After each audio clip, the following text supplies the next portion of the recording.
Hey y'all, welcome to the live. Glad y'all are here. Sprinkle, sprinkle. All right, so we have some birthday gifts. I got some of y'all's birthday gifts that y'all sent from wish list, and I want to say thank you all real quick before we get started. So we're going to be talking about love yourself more, but I need to shout out all the people that sent me beautiful gifts. Thank you again, Mystic Noble. You sent me this beautiful tablecloth that I'm going to put on my coffee table in my living room. Thank you so much. This is on my birthday wish list. Also, thank you so much, Helena. Okay, this is all the way from Estonia. Well, she sent me something off my wish list, but she is from Estonia. Thank you so much, Helena. She sent me these cute little cases for my glasses that I had on my wish list. Thank you, girl. I'm going to be using these. I have so many sunglasses that need a case, or the case is too big to fit in my purse sometimes, and so I need something small and easy to like open and stuff like that. So just pop open like that, and look at the pattern. It's so cute. And it also came with a pink one. So thank you so much, Helena. I'm going to be putting some of my sunglasses in there right now. Thank you so much. I appreciate that. And also from another person. Who is this? Oh, I don't know who this is from. I hope the little receipt is here. Uh-oh. Okay, so from another person, they sent me Biodance Collagen Gel Toner Pads that I also had on my wish list. So thank y'all so much. I appreciate you guys. And who is this from? Okay, so there's Noble Mystic, Helena. There's KT. Okay, so thank you, KT. I really appreciate you. I'm going to be using these later on. Okay. All right. Thank you so much. I appreciate you guys. So I put my birthday wish list on my Patreon and on the post section of YouTube, and I'll put it again here if you guys want to send something for my birthday. I'm going to be out of town from Saturday to next Saturday, but I'm having all my stuff sent to a P.O. box, so you can send whenever. Okay. Thank you so much. I appreciate you guys. Sprinkle, sprinkle. All right, so we're going to be talking about love yourself, because I get a lot of women asking me, how do you love yourself? If you have to ask how to love yourself, that means you got to put yourself first. You can't be somebody's slave. You can't be somebody's maid. You can't be somebody's people-pleasing, pick me shit. You got to put yourself first, because when you put yourself first, you are the prize. If you're not the prize, then you're not the prize to yourself, and you're not the prize to anyone. Okay. So people treat you how you treat yourself. You got to love yourself by putting energy, effort into yourself every single day, every day, not just some days. Now, the days that you're going to stay home and stay in your pajamas and not wear makeup, be still doing face care, doing self-care, blah, blah, blah, blah, blah, blah. Okay. And it's important to walk around looking and feeling good at all times, even when you're relaxing and lounging. That's why they came out with lounge clothes, beautiful silk satin pajamas and robes. You literally need to romance your own life and pamper yourself in order to truly love yourself. Okay. If you think all you deserve is a ratty pair of sweatpants and a t-shirt with holes in it, with stains all over it, that's how you're going to feel that day, even when you stay home. Okay. You're supposed to feel elegant, beautiful.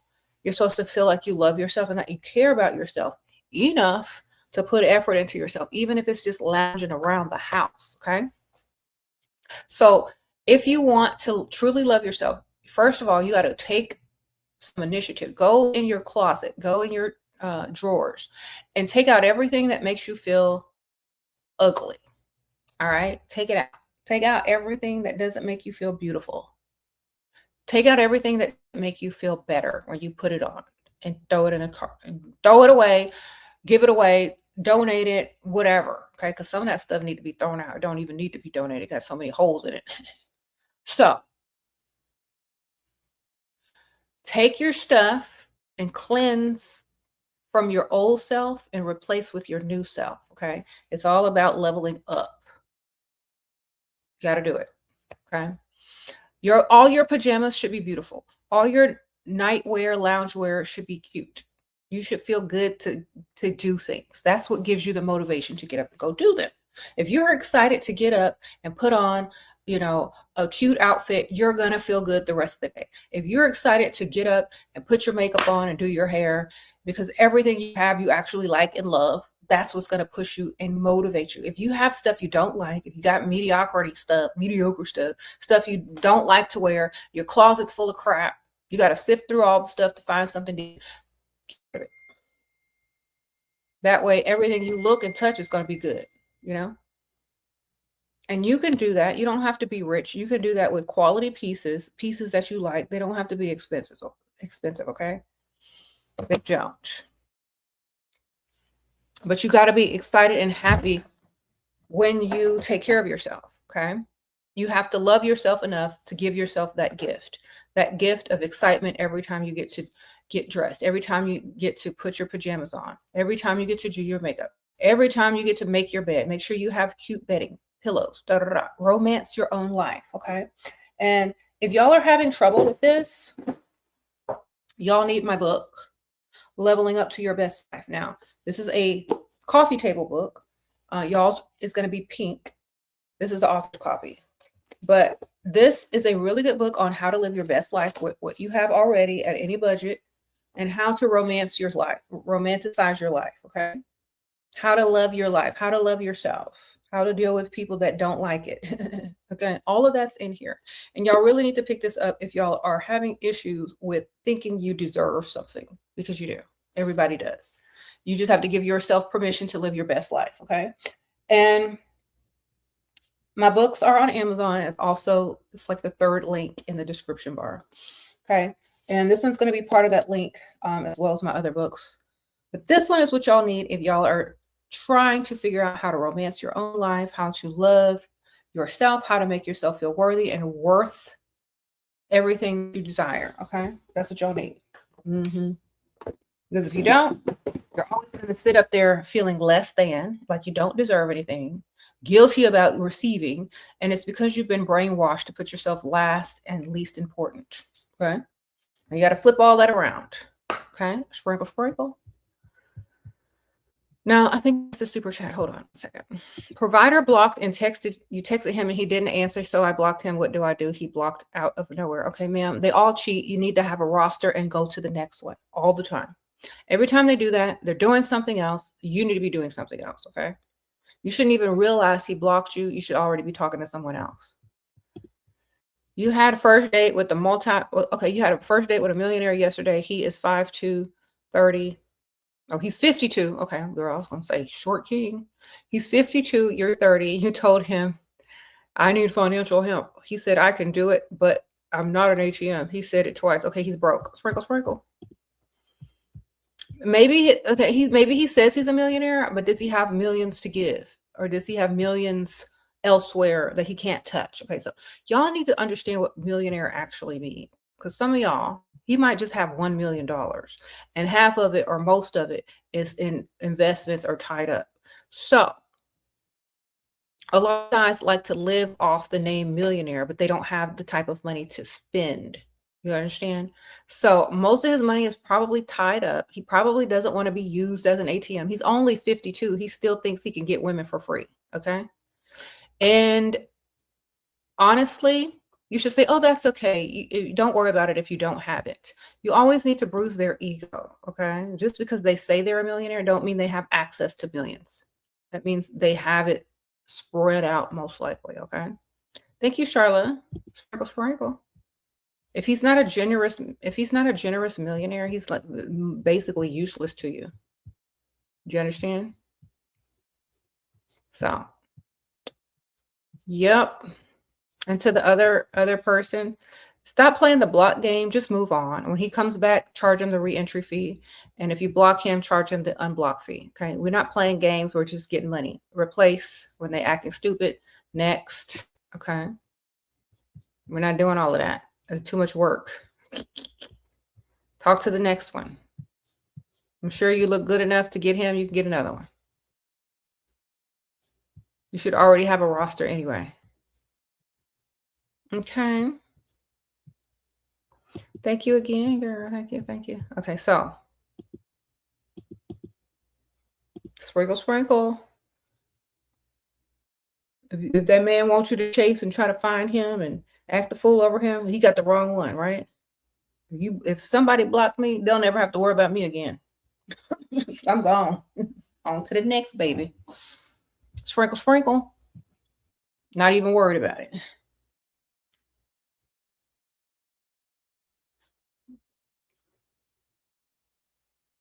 Mm-hmm.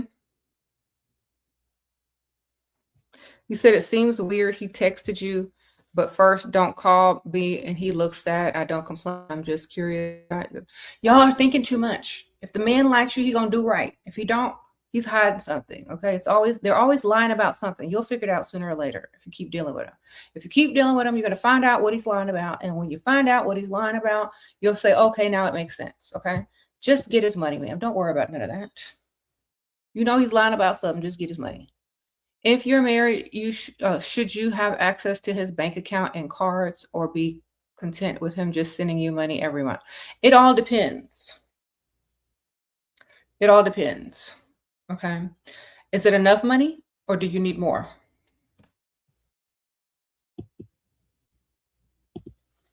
Sprinkle, sprinkle. Sometimes it's best to keep it separate. That way, you mind your business, he minds his, who cares? I prefer it separate. I don't want no joint account. Just give me the money I ask for it. As long as you do that, as long as you pay all them bills out of your account, we good. Sure, you're giving Bridget Barja. Oh, thank you. You got a guy to pick up your tab last night, and he was so happy to do it. I told you, J-Lo. I told you, girl. All you got to do is let him know that the tab need to be paid. Sprinkle, sprinkle. Congratulations, you're going in the right direction. Okay, thank you, Vitamin Brit. Okay, sprinkle, sprinkle, sure. I graduated from medical school this May. Okay, you graduate in May. Okay, okay. But I don't want these men to know I'm a doctor. What should I say? Just say you work in a hospital. Don't tell them what you do. They'll automatically assume that you're in admitting or a nurse or something, or, don't tell them what you really do. But see, a lot of times y'all give it away by how you act and carry yourself and walk and stuff like that. They're going to be like, so you got to dumb down a lot around guys if you want them to spend on you, because you'll just intimidate them, Then they'll start asking you all these medical questions, and you don't want that. Just tell them you work in administrating in the hospital and let it be. Or you just work in the part of the hospital doing paperwork. Just lie. Because if you don't, they're going to ask you all the dumb medical questions. What does it mean when, and then they're going to be like, well, you got money. You're a doctor. I don't have to pay for you. They're going to think, that you like them for them and don't need them to pay for anything. So then they'll brag to everyone, oh, yeah, she's a doctor. And then they'll cheat on you with a waitress. So don't tell them. Never tell them what you do. And unless it gets really serious and they make way more money than you, then you can tell them. Unless they make way more money than you, or will make, like, you might not be a lot of money when you first start off, but in 5 to 10 years, if they're not going to be making more money than you, that you're going to be making in 5 to 10 years, don't even tell them what you do. Okay. Don't even tell them what you do unless they make way more money than you. And they will be making and you know what I mean, when they make way more than you now and then. Sprinkle, sprinkle.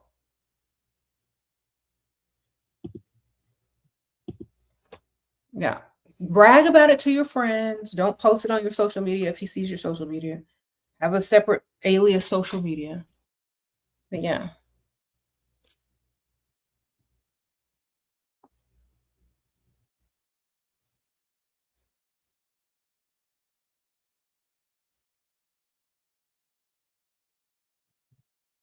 Anyway, sprinkle, sprinkle.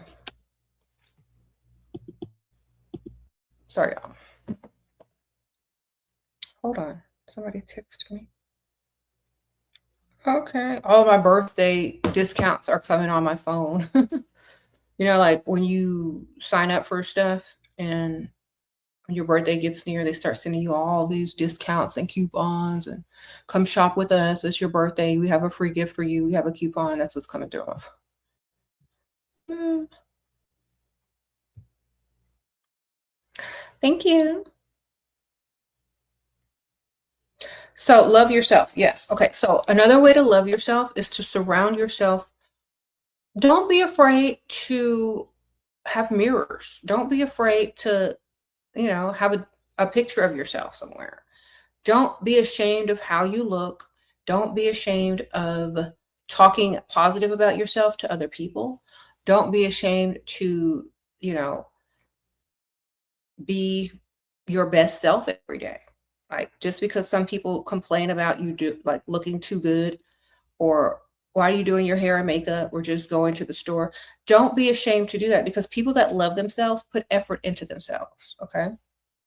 People that love themselves fully put effort into themselves. Okay.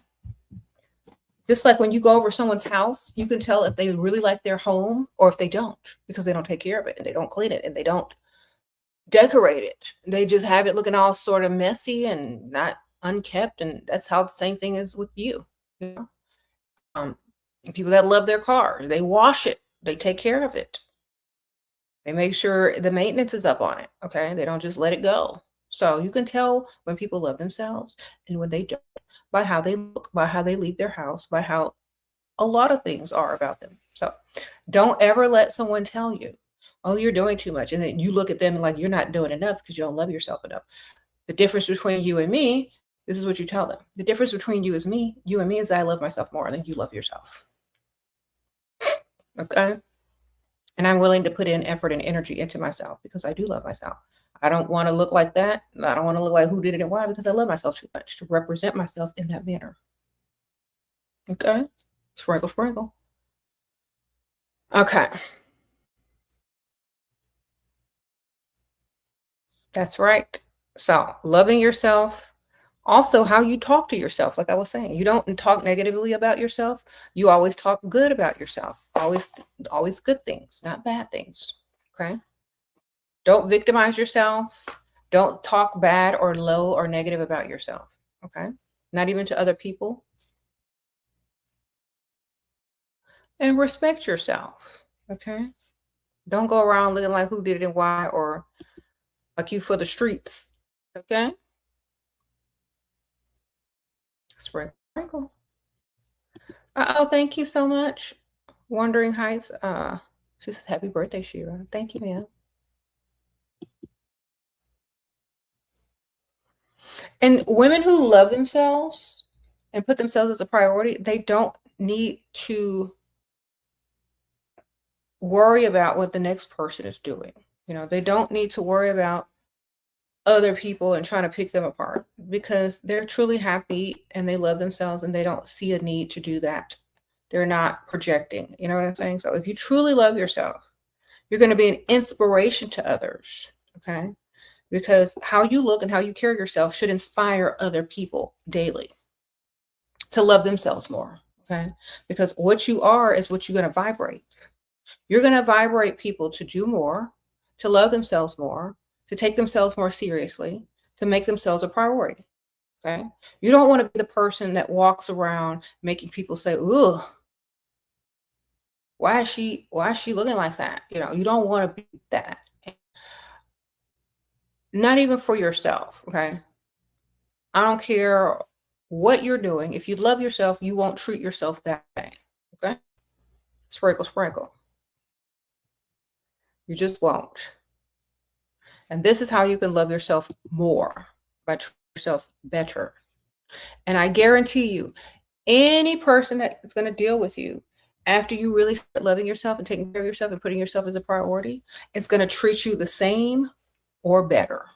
Okay. They can't treat you any lower than you treat yourself. unless they don't like you, and you'll be able to clock that right away and dismiss them. But you won't have to be confused or worried about it because they already see how you treat yourself. You've already set the standard. Okay, what should you do with this? I'm not an ATM guy. You should say, okay, well, you know what? If you don't have it like that, you don't have it like that. But you know what? I do like a provider type of man.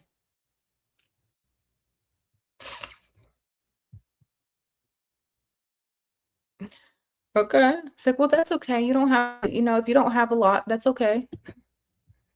You got to bruise his ego. He says he's a millionaire, or you think he's a millionaire. And he says he's not an ATM. It's like, oh, that's okay. If you don't have it like that, that's fine.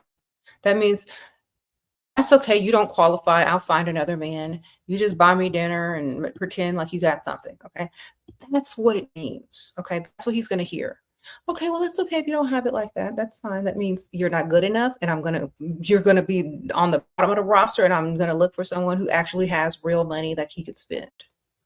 Understand? You could say it in a nice way, but he's going to understand exactly what you mean.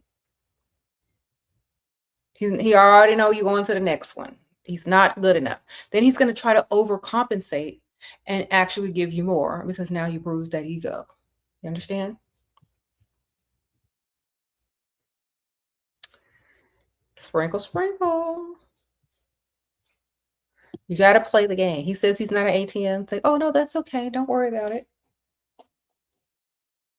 That means that's okay. I'll get it elsewhere because you obviously broke or unable to spend or unable to impress. You said, I am unimpressed. That's okay. Bless your heart. You know what I mean?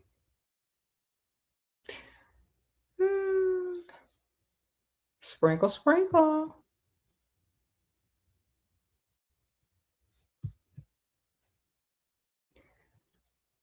Yeah, it's my birthday next week. Thank you. Thank you for saying that. I'm going to be 47. Yes. Anyway, so love yourself more also by taking time for yourself. Don't always be in a rush. Don't always try to do too much. You deserve a little time to yourself, okay? Whether it's time to watch your favorite show, time to scroll, time to do your skincare. Don't always be rushing where you forget about yourself because a lot of people do that.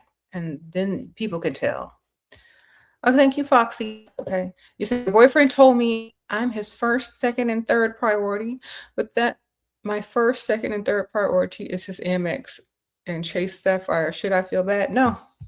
You should laugh because it's a joke. Sprinkle, sprinkle. Just laugh at him and call him silly. Oh, you're so silly. Don't correct him, girl. You're so silly. He's right, though.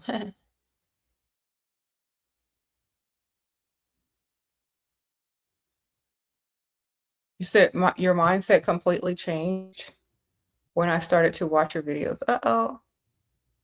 Okay. Sprinkle, sprinkle. Yeah. A woman that loves herself is never going to,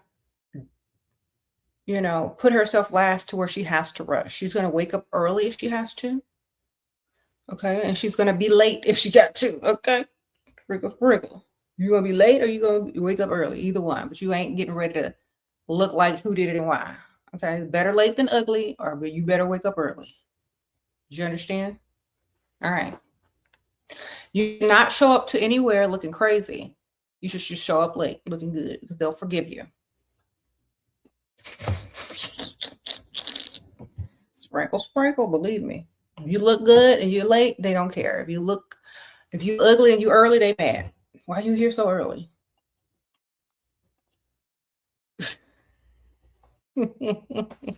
So love yourself enough either to get up early and fix yourself up. Mind showing up late, but showing up looking good. Okay.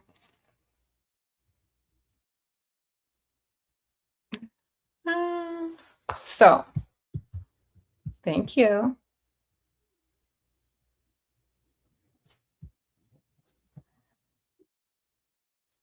The guy hated that I was late. He wanted me to be hypnotized to stop being late. Well, then he needs to just tell you the different time to arrive. That way you're on time. Haven't men figured that out yet? If you're a woman and you're always late, and he says be there at 7, he needs to tell you to be there at 6 or 5:30. Duh.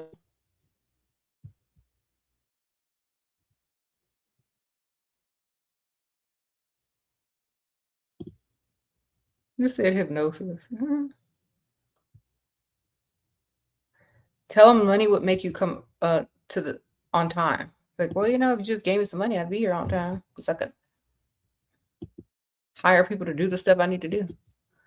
Should you talk about financial help in the first date or like something else? No, you should be talking about that from the first conversation and not help, but just mention things. Okay. So, for example, you're not supposed to be begging and asking for help. That's ratchet. You're supposed to be coming up with obstacles that they need to clear out of your path in order to get closer to you. You need to start talking about stuff you're saving up for. They need to be able to impress you with the things that you want, need, mention, or whatever from the first conversation that you have with them. You're not supposed to just go on a date and say, I need rent money. You're supposed to set them up from the first conversation. Oh my gosh, how was your day? Mine was great. I saw Aunt Ethel today. Yeah. Oh, that's my favorite. Anyway, yeah. Oh, really? That's nice. Well, anyway, Aunt Ethel is like having some issues. I don't know. She asked me for some money, and I was like, okay, I can do the best I can. I'll help you out, Aunt Ethel, but it's only me. Then by the time you get to the first date, the Aunt Ethel lie about a fake aunt that you don't have is going to keep going. And he's going to be like, oh, how's Aunt Ethel? Like, oh, well, I had to help her out and I spent half my rent money. So, that's that. Oh, really? How much do you need? Da, da, da. You're supposed to let them help you and rescue you, not say, oh, I'm broke and I need money. Never say that. You're supposed to cut away for them to remove financial obstacles, rescue you, offer you something. Oh, I'm saving up for this. I have about a couple of more months to go. They're supposed to say, well, what is it? I'll buy it for you now. You get it? So you just set them up from the first conversation, not sit there and talk about their stupid stuff they think is impressing you. But you need to start from first conversation, just mentioning stuff all throughout every conversation that you have. So what's new today? Oh, I found something and I'm starting to save up for it. It's really da da da da. You can mix it up with other stuff in between, but the only way that man is going to be able to impress you is to do all those things that you need done financially. You don't even have to ask him if he's listening and paying attention and trying to impress you. You understand? So don't wait for the first date, the first conversation. It will lead up to him bringing you some money if he likes you and he's trying to impress you. If you act impressed by the stupid stuff, he doesn't have to impress you. Okay? Only be impressed when he's going to do something for you. Sprinkle, sprinkle.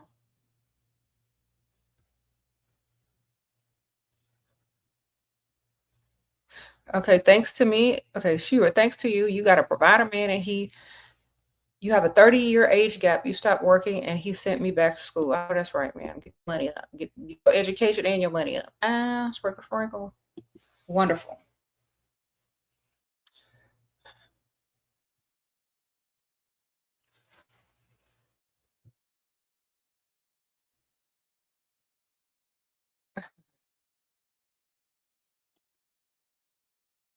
Thank you. You got an apartment, girl? Get your tri-zipper tied? Yes, okay. Yeah, sprinkle, sprinkle. All right, listen to me very carefully. Don't let them give you them low doses. All right, especially if listen. If you need to lose a lot of weight, don't let them start you off on a little teeny doses. You know what I'm saying? Because then they gonna suck up all your money, and you ain't gonna see too much results. You tell them you trying to lose quick and fast, and that you want to see results fast. All right, because they're gonna. When I first started it, they start you off on a little, and it takes you months and months and months to do the bare minimum. You got to find someone that's going to be like, okay, I understand what you're trying to do. Let's do this. Okay. Because then people will try to drag your money out if you let them. Sprinkle, sprinkle. You want quick results? Ask for the higher dose. It's like, I need quick results. I need higher dose. I don't want you to string me along for 3 months with the little, 1 pound, 2 pound here. You got it? You said slow and steady. Well, some people do it too slow though. You work out, you'll be fine. Go swim, baby. The weather's getting nice.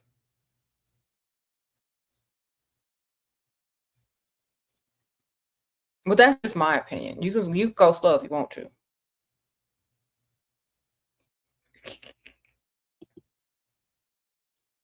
Okay. You can always reduce it if it's going too fast. But if it's going too slow, you're going to be mad because you're paying money and work it's using it basically. Okay. Yeah. Well, just talk to them and say you want to see results, because some of them will string you along for too long just because they can make money off of you. That's all. All right. All right. Thank you. What is a business casual? Huh? Shira, what is business casual to hostess a very high class exclusive event? Business casual. Anything that's like covers you up and not show no cleavage and is not above your knee. And that's business casual.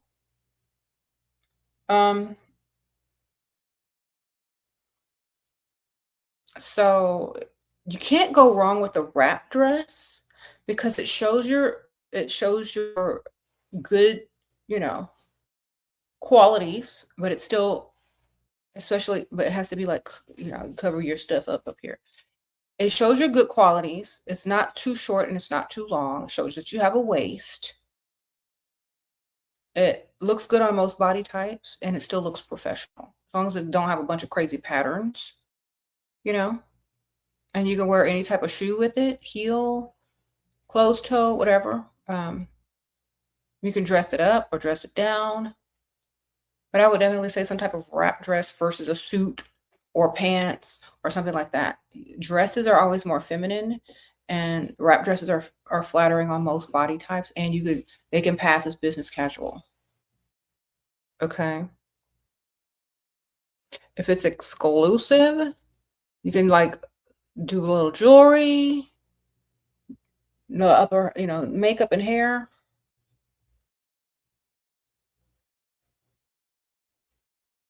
Okay. Sprinkle, sprinkle.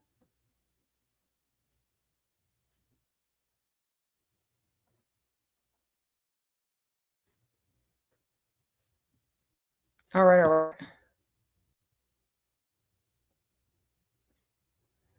It's what?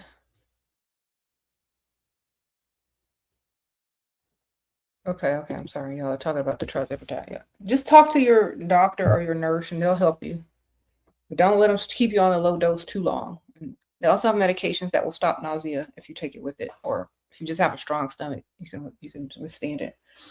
I have a strong stomach, so it didn't bother me too much. Okay. Mm-hmm.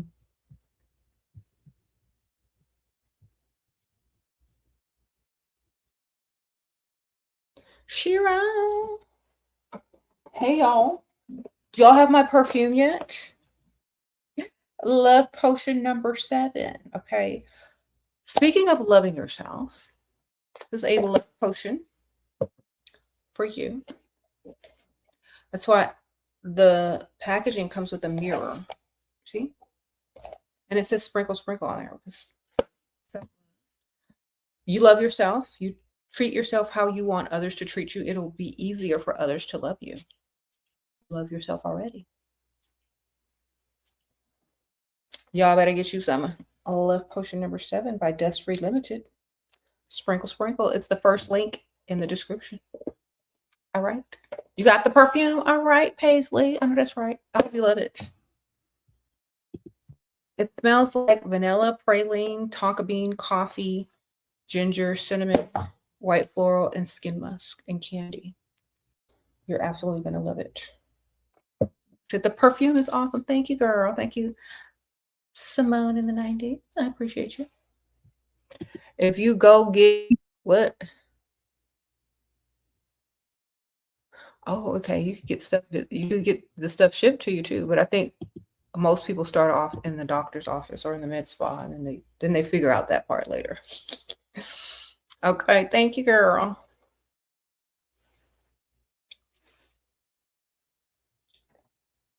You ghosted a 64-year-old millionaire you was going out with because he just kept talking sexually to me and he only wanted to hang out at night.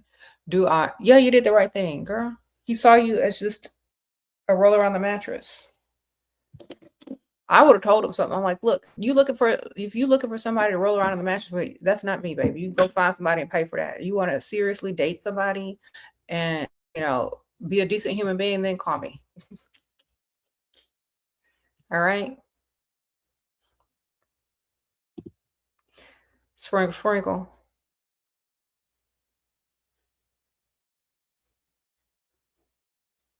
Please don't give medical advice after you told Shira not to on her own channel.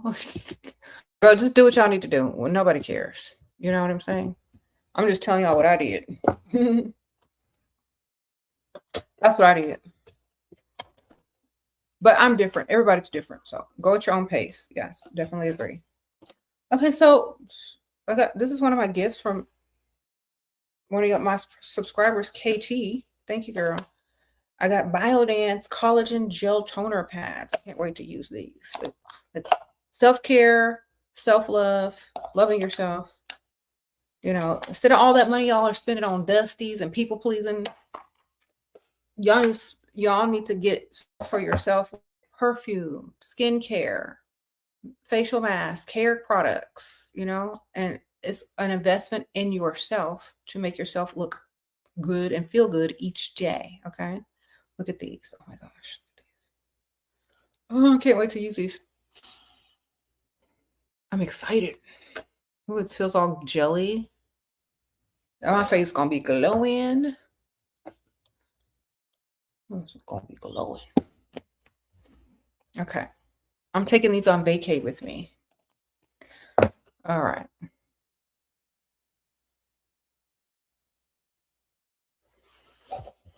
You see, I understand why people came here to hate, because they ain't got nothing else to do. They don't love themselves, so they got that.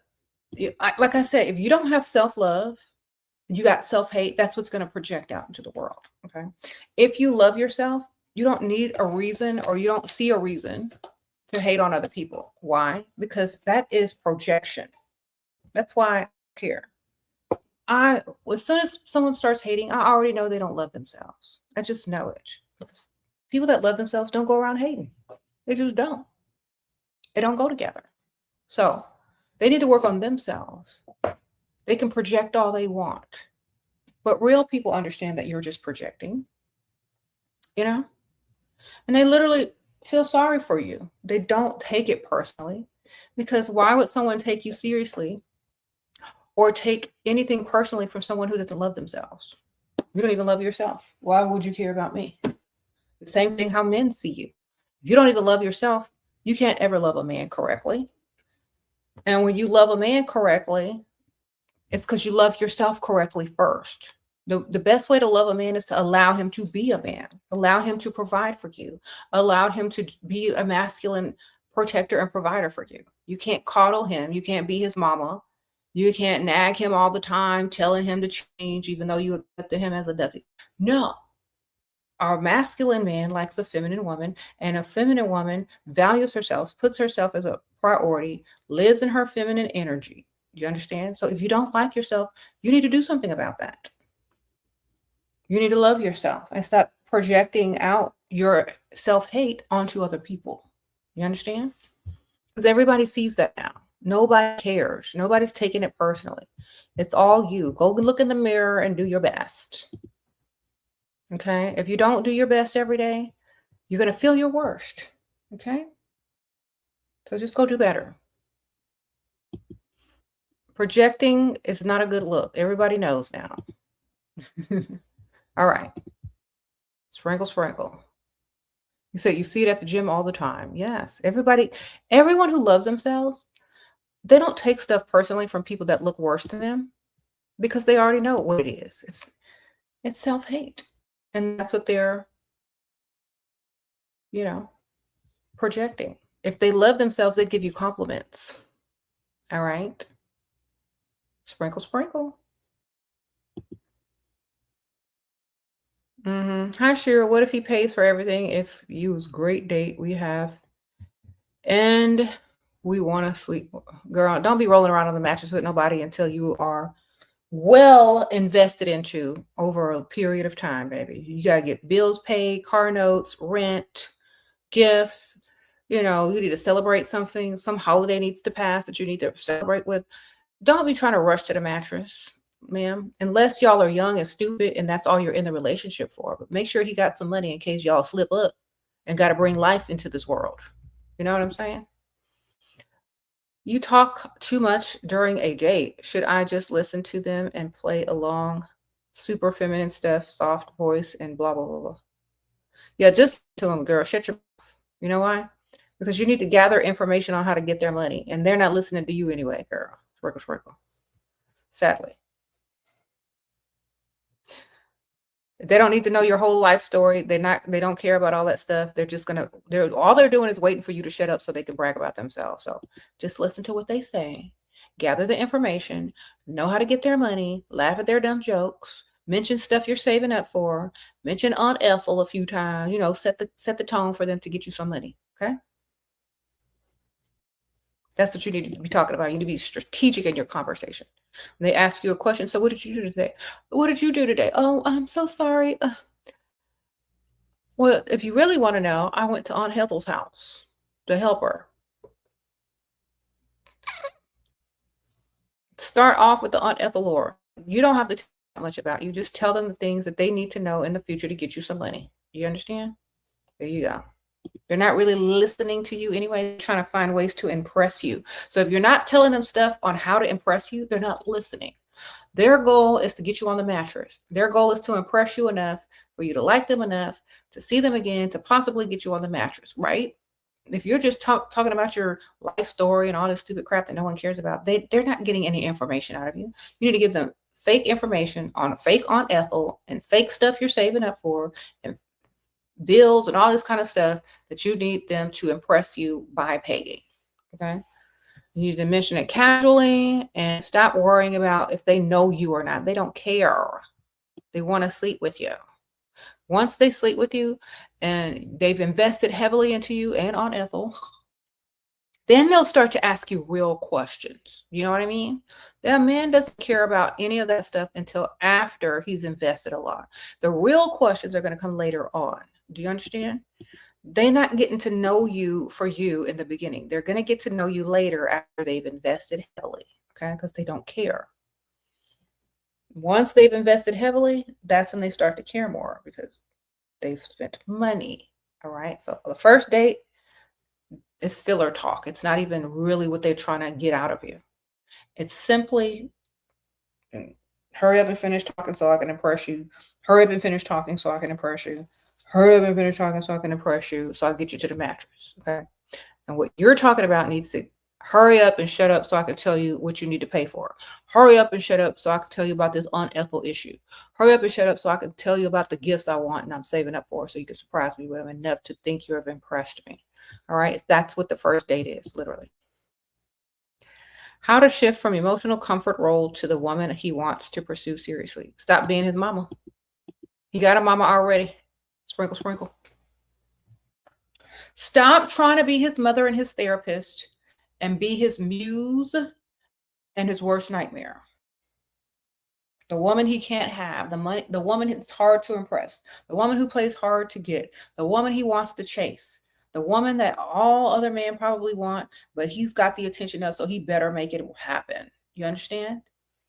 You got to be the main character and stop trying to comfort people. You need an emotional support pit. Okay. You want to comfort something? Go get you a cat or a dog. Stop trying to be his mama. Okay.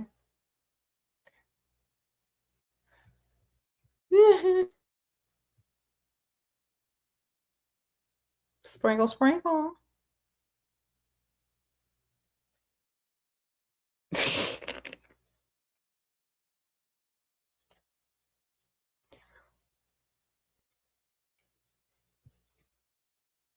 How do you stop, though? You just stop and do the opposite, ma'am. I told y'all, get y'all emotional support pet. If you got to love and comfort something, get you an animal, not a grown, able-bodied man, unless somebody done died in his family, unless he needs comforting because, he's sad about something. That's it. You're not supposed to do that all the time. He's not a child and he's not a pet. Okay? Stop treating him like that. If you want to be treated like a desired woman, you got to treat him like a masculine man, not no little child or no little pet. Do you understand? Thank you, Lucinda, for gifting out a membership. That's so sweet. Hi. How to stress out men by being your best self. Sprinkle, sprinkle. And looking like you got options and being unbothered. Okay? That's how you stress them out. That's all you got to do. Be the main character. Don't be stressed out yourself and stay unbothered. Say what you say and mean what you say. Make sure they know that they need to be providing. But you got to look good when you do it. You got to love yourself more because, let me tell y'all something. When you love yourself more, you don't care about losing them. When you love yourself more, you don't care if they leave. Why? Because, you already got somebody else lined up or you can get someone easily because you love yourself enough to not settle for crap that you don't want. Do you understand? So you put things in place in order to do what you need to do smoothly. Do you understand?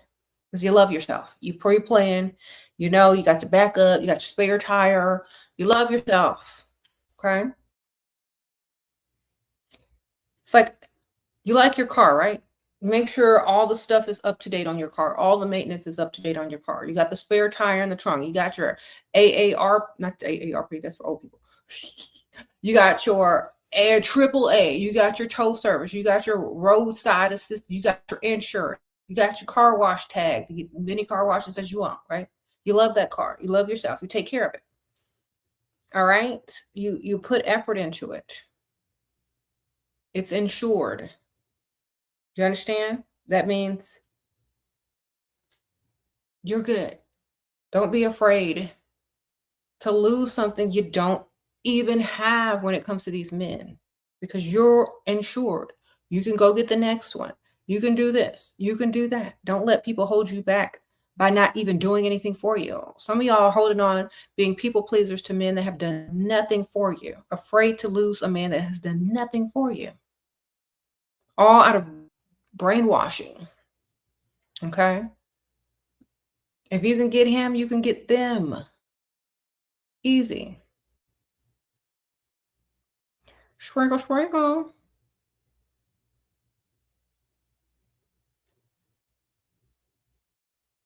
Keep your with options, ma'am. That way you don't have to doubt yourself. And people that love themselves always have choices and options to choose from. Do you understand? They don't just back themselves in a corner and say, I only have one option. No. If they don't like the situation or they don't like what's happening, they have other options, darling. Do you understand? They're not going to do that to themselves, but not giving themselves any options, Okay. We were never serious, but best S. Okay, you rode around the mattress with him. It was pretty good. How do you stop thinking about him and get him to come back? LOL. Okay, so honestly, if he's not best money, then why do you want him back, darling? Because let me tell you something about men who are good in the bed. They want to share that information with everyone. Okay, they want to show many women that they're good at what they do in the sack. But is he good to that bank account, darling? Why do you want him back? You know what I'm saying? Is he paying bills? Or is he just rolling around on a mattress? What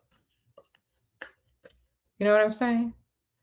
If you think about it like that, you can let him go easier. Is he this? Do you think it's the kind of man that's going to pay all your bills, give you money to go shop? Did he ever do that? Then why do you want him back? That's a loser. Okay. And I'm sure since you've rolled around on the mattress with him, he's rolled around with plenty of other women and not bought them nothing either, ma'am. So what do you want? What do you want to do with that? He said he's for the streets, okay? Let him go, girl. He's probably rolled around in matches with about 5, 10, 20 women. And ain't bought him nothing. Next.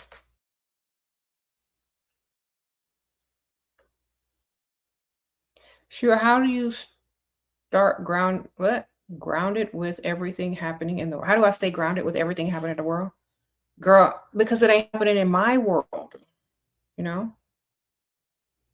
I say, you know what? A long time ago, before there was television, before there was internet, you didn't know what was happening across the world.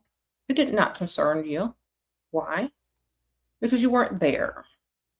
So I'm in my algorithm on my social media and all that kind of stuff. I just keep it local. I keep it specifically on the things that I'm interested in. So that's how you stay unbothered, you know. They say ignorance is bliss sometimes, and it literally is. Okay. I like to keep my frequency up. I like to keep my positivity up. I like to keep my unbotheredness. So there's things that you have to do in order to maintain that level of existence. Okay, you got to shed everything out. All right. Yeah, I don't watch the news, darling. By the time I get the news, it's over, done with, and there's some new news, and the other news is old news. You know what I'm saying? So, and it's irrelevant after that anyway.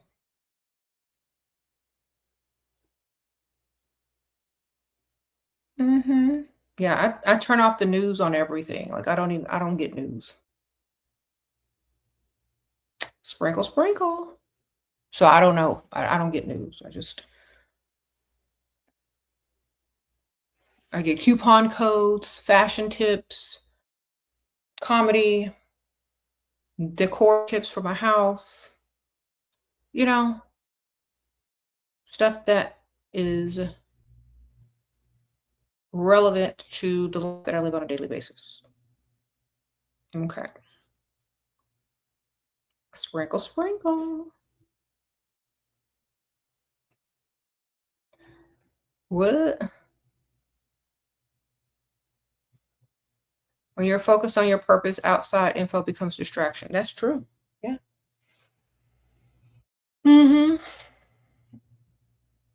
If it's not beneficial to me, I'm not really bother with it.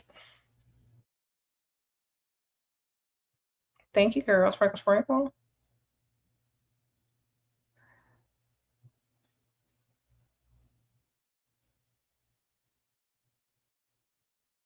So happy. Thank you, girl.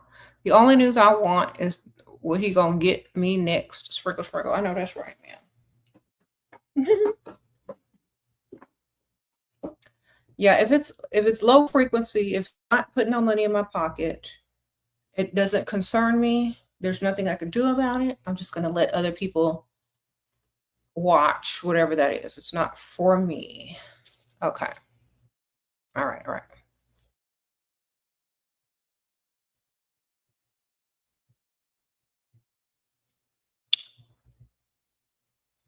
How to build a roster from scratch. You got to get outside, ma'am, and start looking good. People will approach. Make sure you're in the rich side of town. Numbers will be exchanged, and that's how the roster begins. Okay. Look good. Get outside. Go to the rich side of town. Dilly dally. Somebody's going to approach. Numbers will be exchanged. Do it again and again until you got about 3 of them. There you go.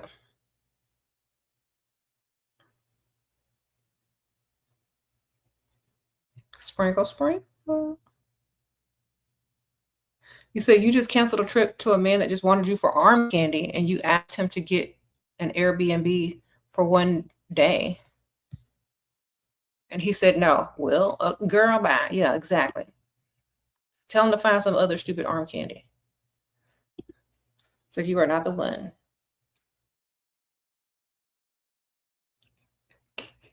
See, a lot of these men invite you on these trips and they think, oh, she's going to think she's special since I'm inviting her on a trip. She's going to think this is the beginning of a beautiful relationship.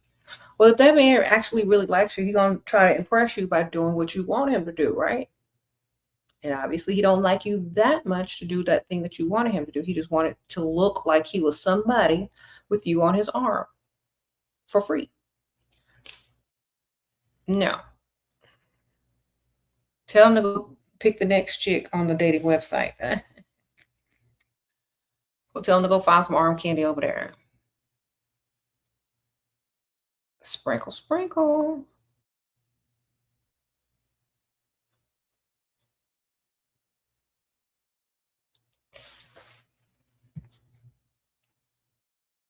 Okay, so self-love. Okay. So self-love on a budget.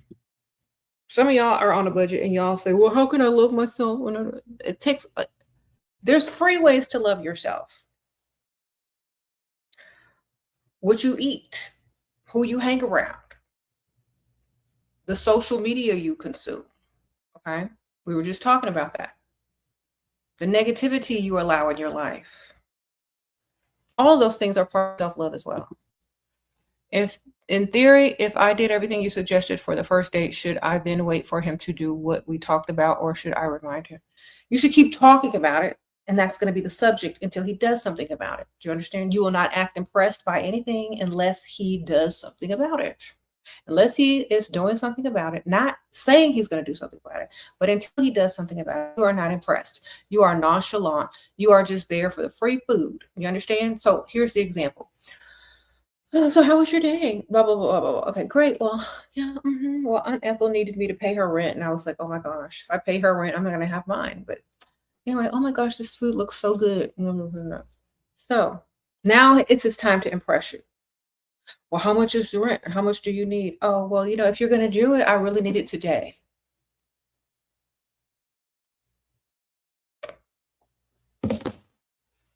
Put a sense of urgency on it, as if his words mean nothing unless he's willing to act today. Well, how much is it? Oh, well, pull it up on your phone. I'm sorry. Pull the little app up on your phone and hand it to him. And see what he's going to do. Whip out that card. You got to be proactive these days if you want to get stuff done. That means it's really needed, but not something you asked for, but something he inquired about.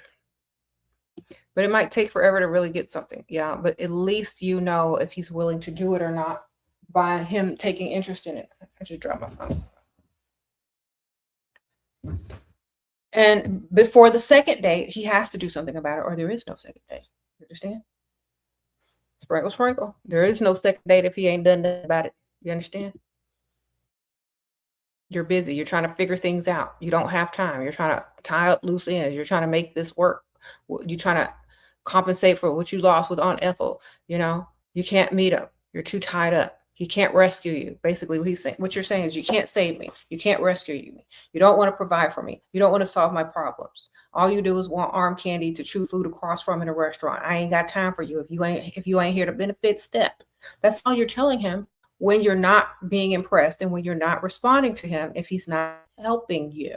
You don't go on the second date until stuff get done. Do you understand? You're not losing a thing. He wants somebody to chew food across the table from and look like he's somebody. If he's not willing to help you, he doesn't like you enough anyway, and it's not going anywhere. That man is smitten with you, he's going to help you. That man likes you 10 times more, he's going to do whatever you need him to do. Okay? Because he wants to save you. If he doesn't want to save you, then what is he there for? If he doesn't want to make your life better and easier, and why would he want to sit across the table and chew food from someone who's stressed out? Who's worrying about her rent? That's not right. Next. You understand? Sure, you look amazing. Where's your shirt from? Thank you, girl. Sprinkle, sprinkle. This is a set. This is a matching set. I've had this for years. I forgot where I got this from. It's either Amazon or Shein. It's a whole set. I was watching Young, Famous, and African like a couple years back, and I was like getting into their fashion, and they wore like a lot of animal print and jewelry and makeup and heels and wigs. So when I was on my Young, Famous, and African like reality TV show stint, I was like, "Ooh, I like them outfits. That's cute. Let me go ahead and pick something up real quick." So I ordered a bunch of stuff online, and I was like sitting there watching it like the next week with all my animal print and jewelry and wigs on too. Sprinkle, sprinkle. I was into it.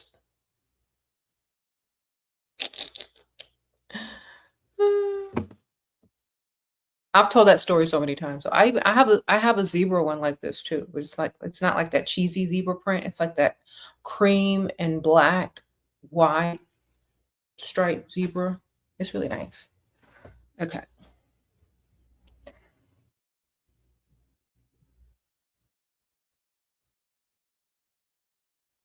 Yes. I just tucked the top in and I belt it and I put some cute shoes on with it and put a nice bag and some jewelry.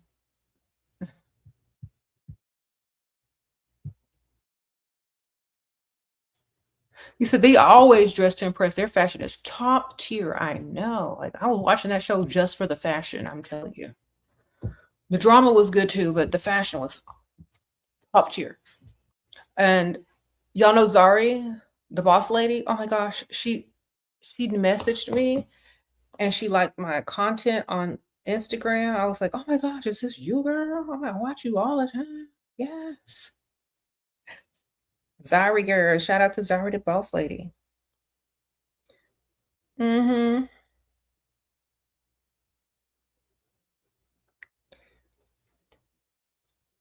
Young, famous, and African girl. Period. Let's see.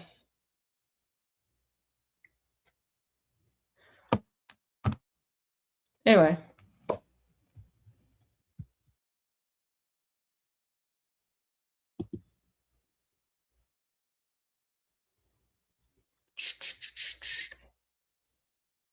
You said, did I vote? I don't vote. Unless Kanye is running for office, I don't vote, baby. Um, I'm not political. I don't vote. I don't do none of that stuff. I'm out of it, baby. I'm in my own little bubble. Sprinkle, sprinkle. I'm like Galinda and Elphaba combined, but I'm in a bubble. Like I literally just I don't participate in any of those things.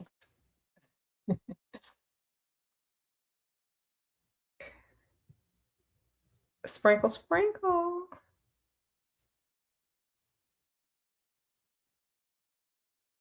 Mm-mm-mm-mm-mm-mm.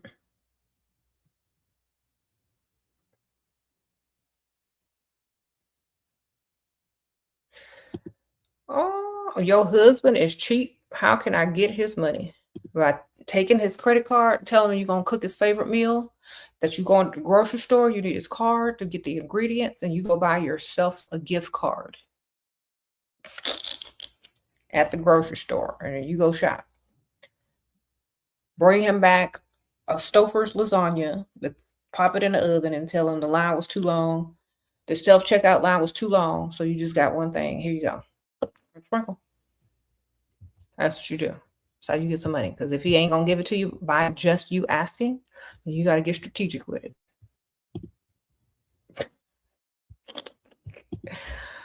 My birthday. Oh my gosh, next week, y'all. My birthday is next week. I'm gonna be 47. Sprinkle, sprinkle. If y'all want to send me something off my little wish list, I'm gonna link it here. It's also the second link in the description bar. Mm-hmm. It's like I had all the groceries in the cart. The self-checkout line was too long and the other line was too long too. So I'm like, I had to go to the bathroom. So I just went and grabbed the lasagna and the little drink and the plastic forks, because I'm not going to wash this. And here you go. The whole time you done got like 2-3 gift cards for yourself. 18th birthday yesterday. Went watching you for years. Okay. You've been watching me for years. For this year transition, I'm a level up. I've watched every video on your other channel. Oh, you 18 and you got armed with the knowledge now. So when you go out there, you already know what's going on. Wonderful. Happy birthday, ma'am. Sprinkle, sprinkle. Happy birthday, Miss Somion. Miss Somion? Hope I said that right.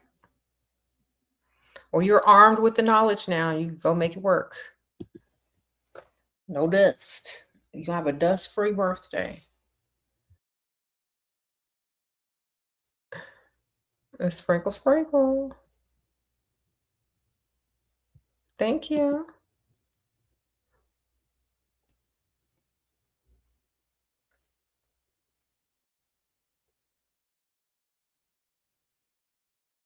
You've known each other for a week and he sent you $50 already? Do I go up? Girl, you go way up. Whatever he sent you the $50 for, say thank you. Every little bit helps. I'm still saving up for something. Call it little bit. Every little bit helps. I'm still saving up.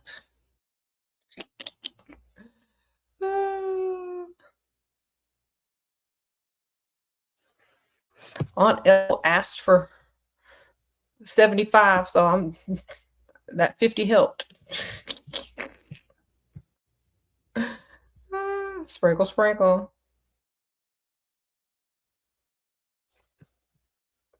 I could tell you're young because 50, you would have laughed at his face. So I could tell you're pretty young. Hopefully you are. $50 is a lot for somebody who's very young. I don't know if he's young and you're young, but I don't know because you didn't tell me y'all's ages. I missed super chat. Hold on, girl. Hold on. Okay, this one. You're building a startup, but you have some rough days where I feel everything is against me and some lazy days. What should I do? I feel I need guidance. Okay, well, there's some days you're going to need to take off and go on vacation, man. Not every day is going to be a day that you're going to do something. Some days you need to do stuff for yourself, okay? So, for example, you got a startup business. Those days that aren't going well, make it a self-care day. And sometimes when you make it a self-care day or a day about yourself, you're going to come up with the solution and the idea because you're in a more positive frequency and a positive vibration and around more positive environment. So the idea is just going to come to your mind that you're going to be like, oh my gosh, this is how I solve that problem, because you're going to be in a better mood. Instead of focusing on the problem, take a little break, go do something for yourself, go have some, go have a little fun. And while you're in that good space, while you're in that good frequency, start thinking about solutions, okay? Whenever I feel some sort of way like that, I go on a little mini vacation, or I do a little self-care day, or I read a book, and then I find the answer, okay? So step away from it, do something fun and that you like, and then go back to finding the solution. Don't focus on the problem. Focus on the solution. That's what you do, okay?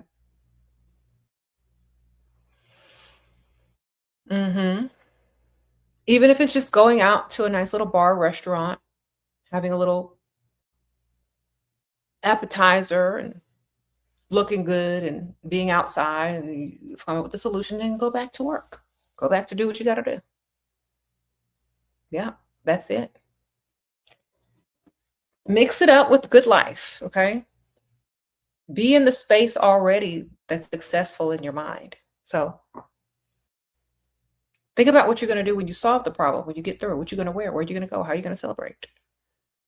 Focus on that, and the answer will come. Promise you.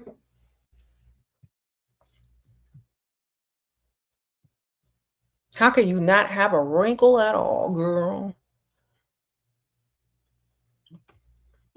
Because I don't be getting too mad and upset and making all kind of faces. I just stay unbothered.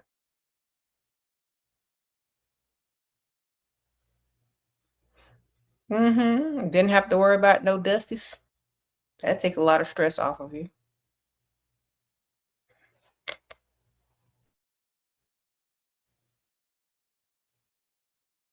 Sprinkle, sprinkle. Yeah, y'all. So self-love. Okay, so thank you, Shira. I need to level up because of you. Oh, you level up because of me? Okay. Be merry. I know that's right. Sprinkle, sprinkle. Congratulations. So stay focused on yourself. Level yourself up. Love yourself.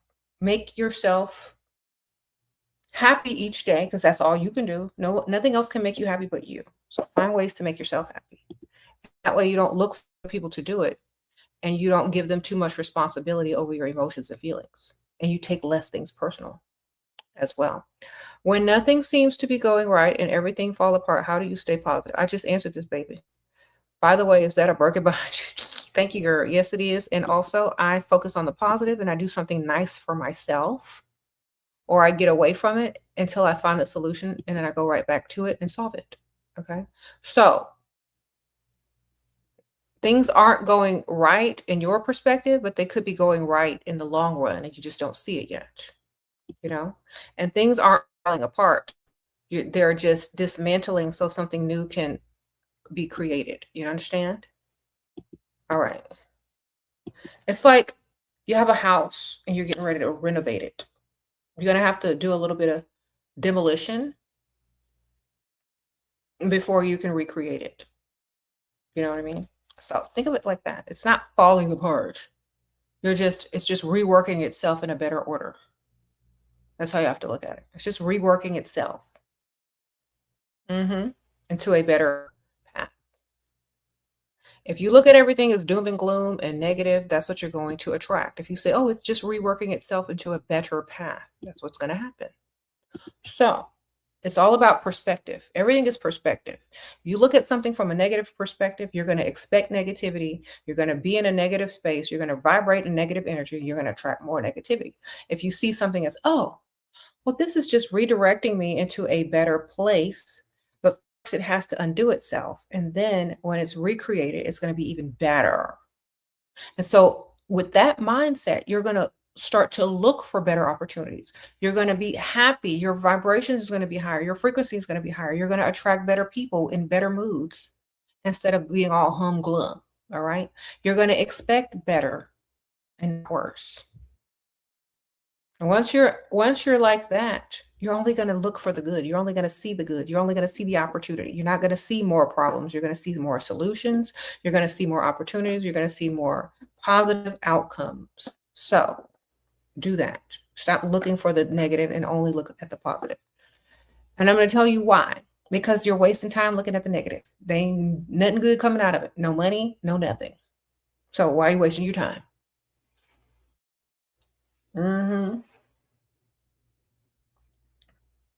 Sprinkle, sprinkle.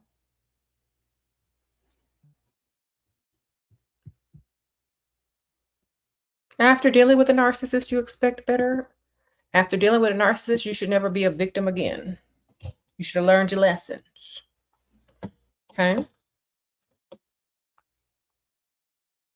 Sprinkle, sprinkle.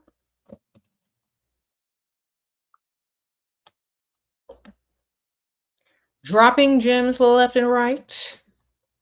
Yes, ma'am. Thank you. He said, what if he beat you one day? Well, I hope you know self-defense. And you got some weapons. I hope you know what you're doing. I hope you got insurance. You know what I'm saying? I mean, you can look at things from two perspectives. A victim mentality or a winner's mentality. How are you looking at it, man?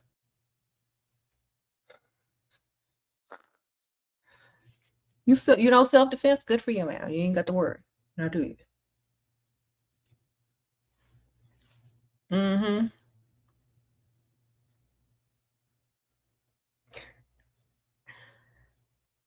How to stop comparing yourself to others? Because you're not them. You can't compare yourself to people that you are not. Okay. What if I compared myself to someone that I look nothing like? I would be stupid, right?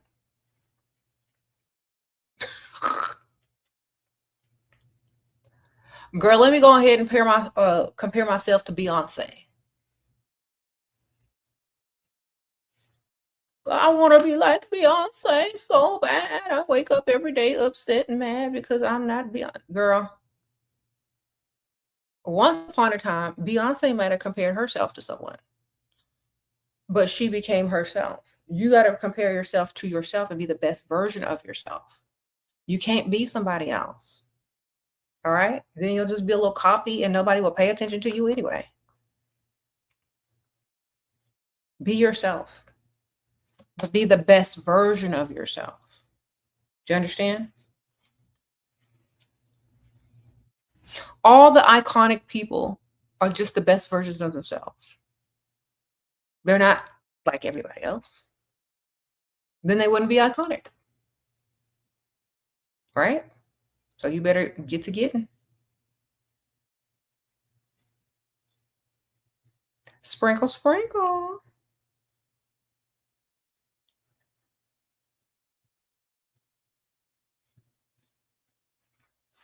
Yeah. Best self, not best other people. Don't try to be like other people. Try to be the best version of yourself. That's it.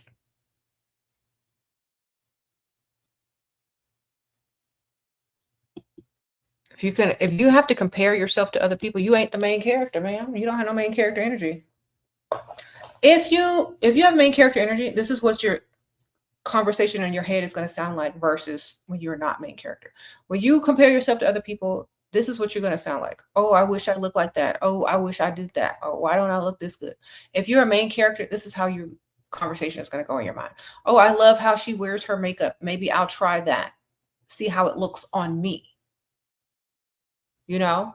Oh, I love that style. Let's see how I can make it my own. Oh, I love that. Let me see how I can make it look like something that I would actually wear instead of copying it, you know? Oh, she's so cute. I love her shoes. I have some just like it. But I'm 5'9", so I'm going to be towering over everybody, but still, I have confidence. Like Megan Thee Stallion or something, you know? The confidence, the style, the things you can incorporate into your look is what you're looking for. You not compare yourself with the actual person because you could never be them. All right? Or you like their style, you like their energy, great, whatever. But stop comparing yourself to them because you ain't them and you never will be them. So it doesn't make sense. All right? It's like waste of time. Worry about you. You said get inspiration, don't become a recreation. That's right. Thank you, Toria. Thank you, girl. But yeah. Sprinkle, sprinkle.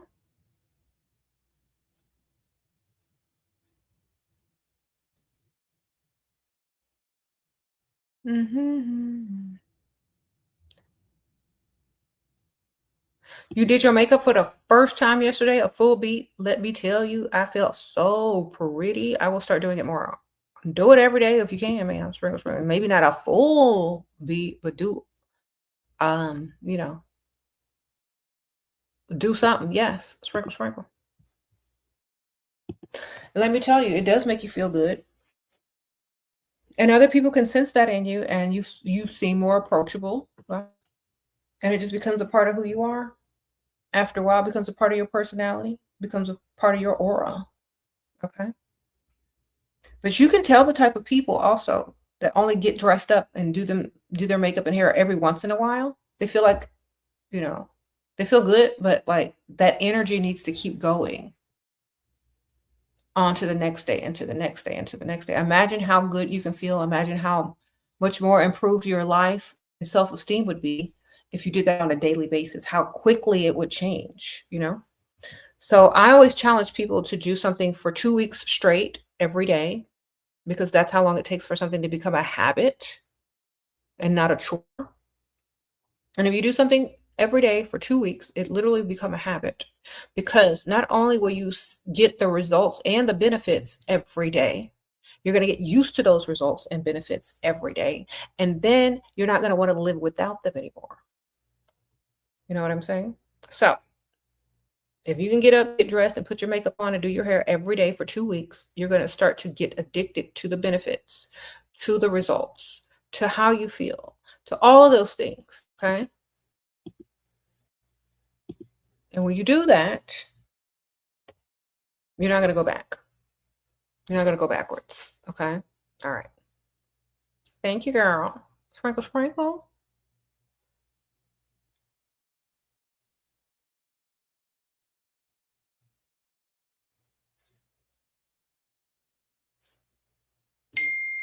Uh-oh, somebody's texting me. Who is this?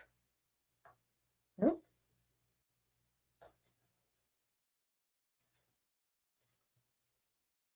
I don't even know what that is. Okay. You live around a bunch of dusty, so I don't make. Okay, well, get to the rich side of town and move, baby. You got, okay, so if you can't move yet, work on your plan. Okay? Because you shouldn't have to stop being your best self because of who you live around. They're literally holding you back. You're still letting Dusties hold you back. So let's make a plan to move. All right? Sprinkle, sprinkle. You shouldn't have to live like that. I hope you find a sugar daddy soon, girl. That's right. You find a man with some money, get him to get you up out of there. Okay. Mm-hmm.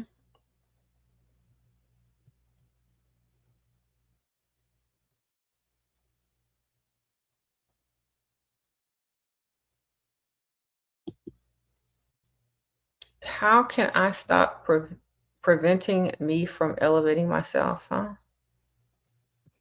Like you making things a habit instead of a chore. Every day you got to have a routine until it becomes a habit. All right. So every day get up, make up your bed, do your hair and makeup, and put a nice outfit on for 2 weeks. Do that. Okay. Do it for 2 weeks straight. That's how you stay out of your own way. Okay. And you're going to get the results. And once you get the results every day, you're going to like what you see. You're going to like the results. You're going to like how people treat you. And it's going to become a habit. And you won't be in your own way if you're benefiting from it. You started wearing makeup every day to work, and you noticed some women had some things sideways to say, as if I'm doing too much. Anyway, thanks, Shira. Oh yeah, people are always going to talk trash about you when they're not doing the most. You're literally also inspiring them, but you're making them mad because now they have to do more so that they won't look like who did it and why next to you, girl. Because if you go and stand next to them, they're going to look uglier. Sprinkle, sprinkle. All right. So think about this. Let's say you just wake up, brush your teeth, and put some lip balm on and comb your hair and walk out the house, right? You're confident, you're happy, you going to work. And all of a sudden, this lady who's done the most is standing next to you. How do you think she feels?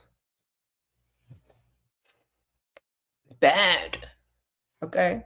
She feel bad. Why? Because you look better than her and you're making her look worse than she actually looks. So now she's come to the conclusion that she's mad because you're doing too much, because she don't do enough and she don't want to do nothing. And just because she doesn't want to do nothing, she's mad at you for doing something because she's making her look bad. So instead of making herself look better, instead of taking the actual high road and being inspired by you and putting effort into herself, she's mad at you because you're making her look bad.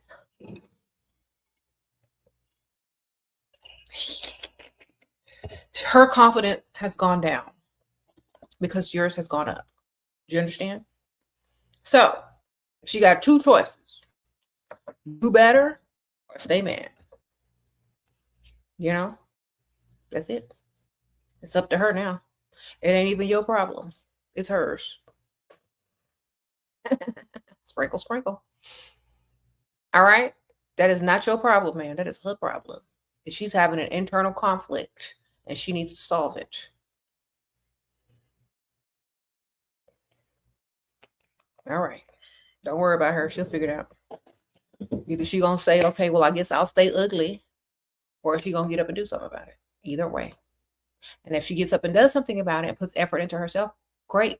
You've inspired someone to level up. If not, that's just an internal battle she's going to have to face, or she's going to have to accept that you look better than her. And when she's standing next to you, it's not going to be good.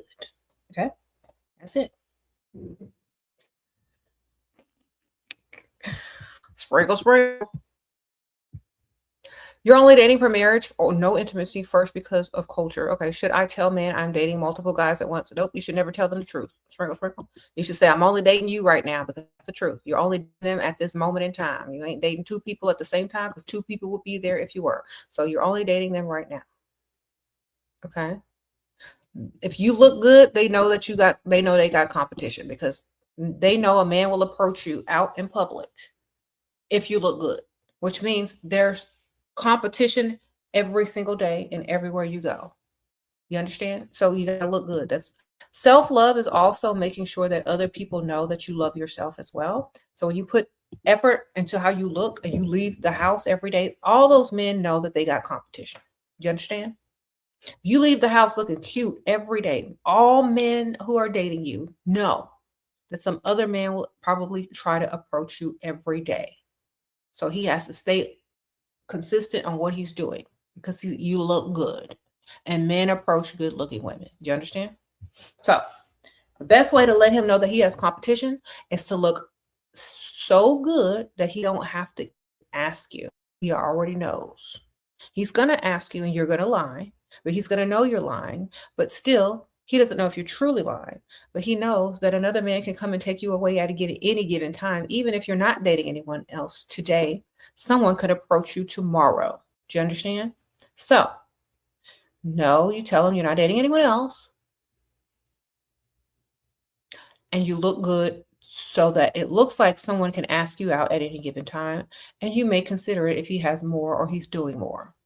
You understand? So, how you look will tell a man right then and there if you are able to get more than one easily. He's going to stay on top of things if that's the case. So you got to look good. Sprinkle, sprinkle.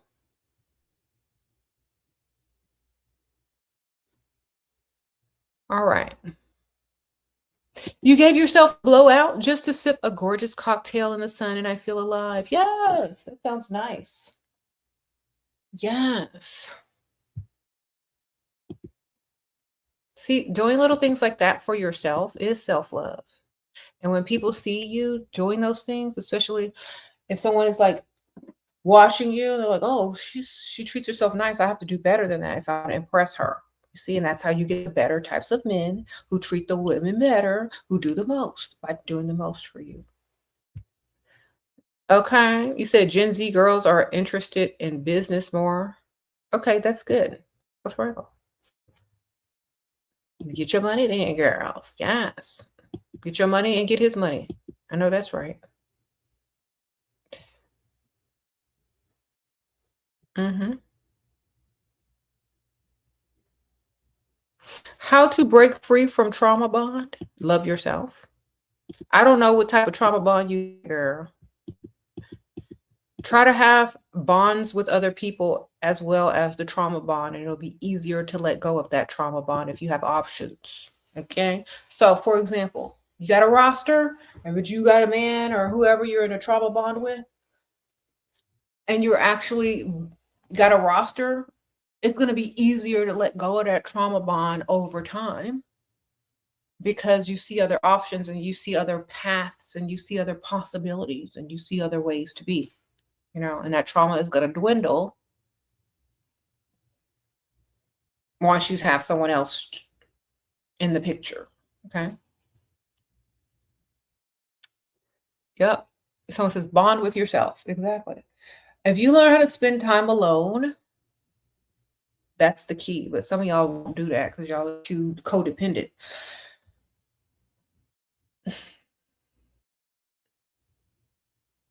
Hmm.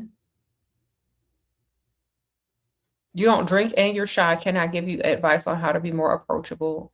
Look good, have good posture, look like you're enjoying your life, and don't look desperate. You go out, look like you're there on purpose, look like you want to be there, look happy to be there. Sip on a mocktail, looks like a drink, but it ain't. Smile and look happy about life. Okay. That's what's going to attract people. When you look shy and scared and desperate and needy, that's not attractive. That's yuck. When you look like you're enjoying life, people are going to, oh, this person looks like they're, in a good place. They look like they're enjoying life. Let me go say hi. You know what I'm saying? So you got to look like you're enjoying life to the fullest. If you're not enjoying life to the fullest, why would somebody want to approach you? You're just going to drag them down.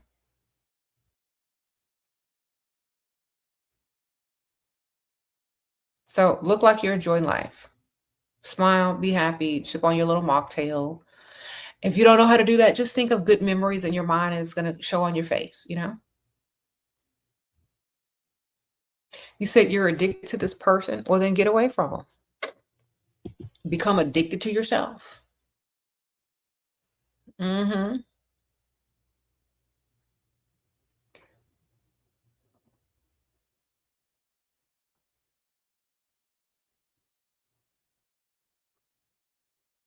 You said you need weed and vape to cheer up. Okay, no. You're dependent on substances, ma'am. That means you don't love yourself either. When you're dependent on a substance, you're trying to escape the life that you have because you don't love it. You don't love yourself. You don't love your life. That's because you need an escape all the time. You always need an escape or some type of stimulant. It's because you hate what you already live. You don't like it. So you need to change it. Okay. I'm going to tell you,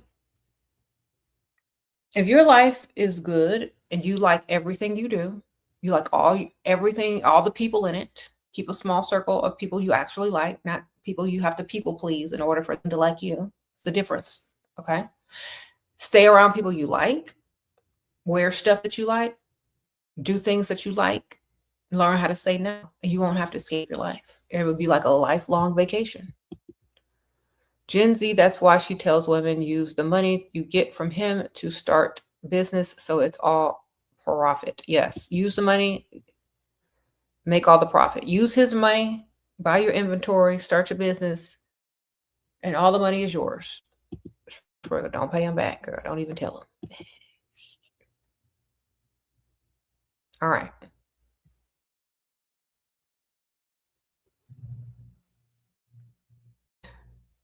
Yeah, so if you're trying to escape from your life or you need to feel happy, it's because you don't already feel happy because there's something that you're not happy about. And you know what that is. But everyone goes through that, so don't feel bad. Just find a positive escape versus a negative escape. Okay? Find a positive escape that will benefit you. See, you can replace a bad habit with a good habit that's still an escape. Someone says do detox. Yeah, I noticed that like the new generation is going more towards self-care and health. And the older generation, like Gen Z and not Gen Z, but Gen X, they went more for alcohol and smoking. Okay, some people go to the spa to escape. Some people go to,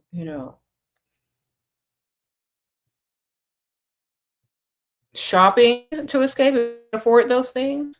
Then do them at home. Okay, do a spa day. Get you some self-care items and escape that way.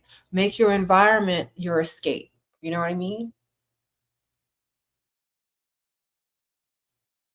Yeah. Draw a bubble bath and have cute bath products and, sparkly stuff, and put some like little bath bombs in your thing. Look, this is a cute bath bomb. Look at this. There's a stone in it with little stuff in there. Like, make your life enchanting so you don't want to escape it. Romanticize your life. And that's what I tell y'all this book helps you do. Leveling up to your best lives, creating a life of comfort and luxury on any budget. Okay. Vaping and smoking weed, it's only a temporary escape. You're going to go right back to the life that you're trying to escape from every time. But if you change your life and make it something that you want to be a part of every day, you won't have to do all that. Okay? And plus, it is unattractive to a lot of people, but it's also bad for your health. So you should definitely try to work on that. Okay. Someone says save the money. Yeah, girl, save the money, invest it in yourself. Look, let me tell you. In about 10 to 15 years from now, if you continue on that cycle, you're going to be spending more money on your health than you wanted to. Freckle. I missed your super chat. Hold on.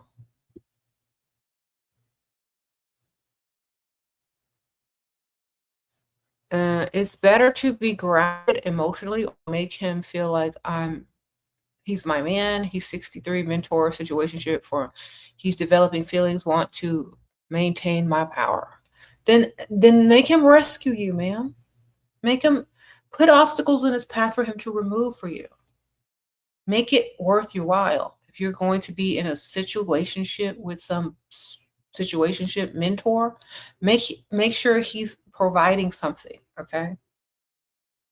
If he's developing feelings, he should be developing the urge to impress you with something. So give him whatever you need him to impress you with. Put it in his mind, okay? What do you need him to do for you? Put that in his mind.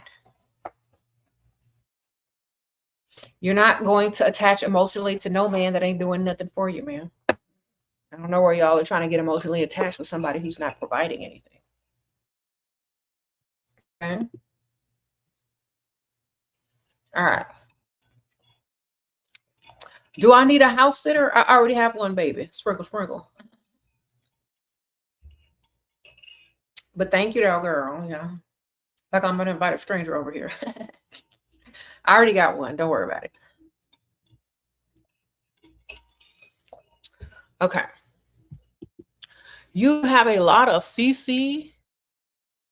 Oh, credit card. Okay. You want it paid up. Okay, you want him to pay your credit cards. Okay. You work 9 to 5. You can't seem to find a better job. Okay. Just broke up with a Dusty. I feel lost. Okay. So get up, get dressed, go to the rich side of town. Okay. After you get off work, have your little change of clothes. Don't even go home. Have your little change of clothes and hit them happy hour spots on the rich side of town before you go home. All right. Every day. And on the weekend, get up early in the morning and go hit all the breakfast and brunch spots on the rich side of town. Okay?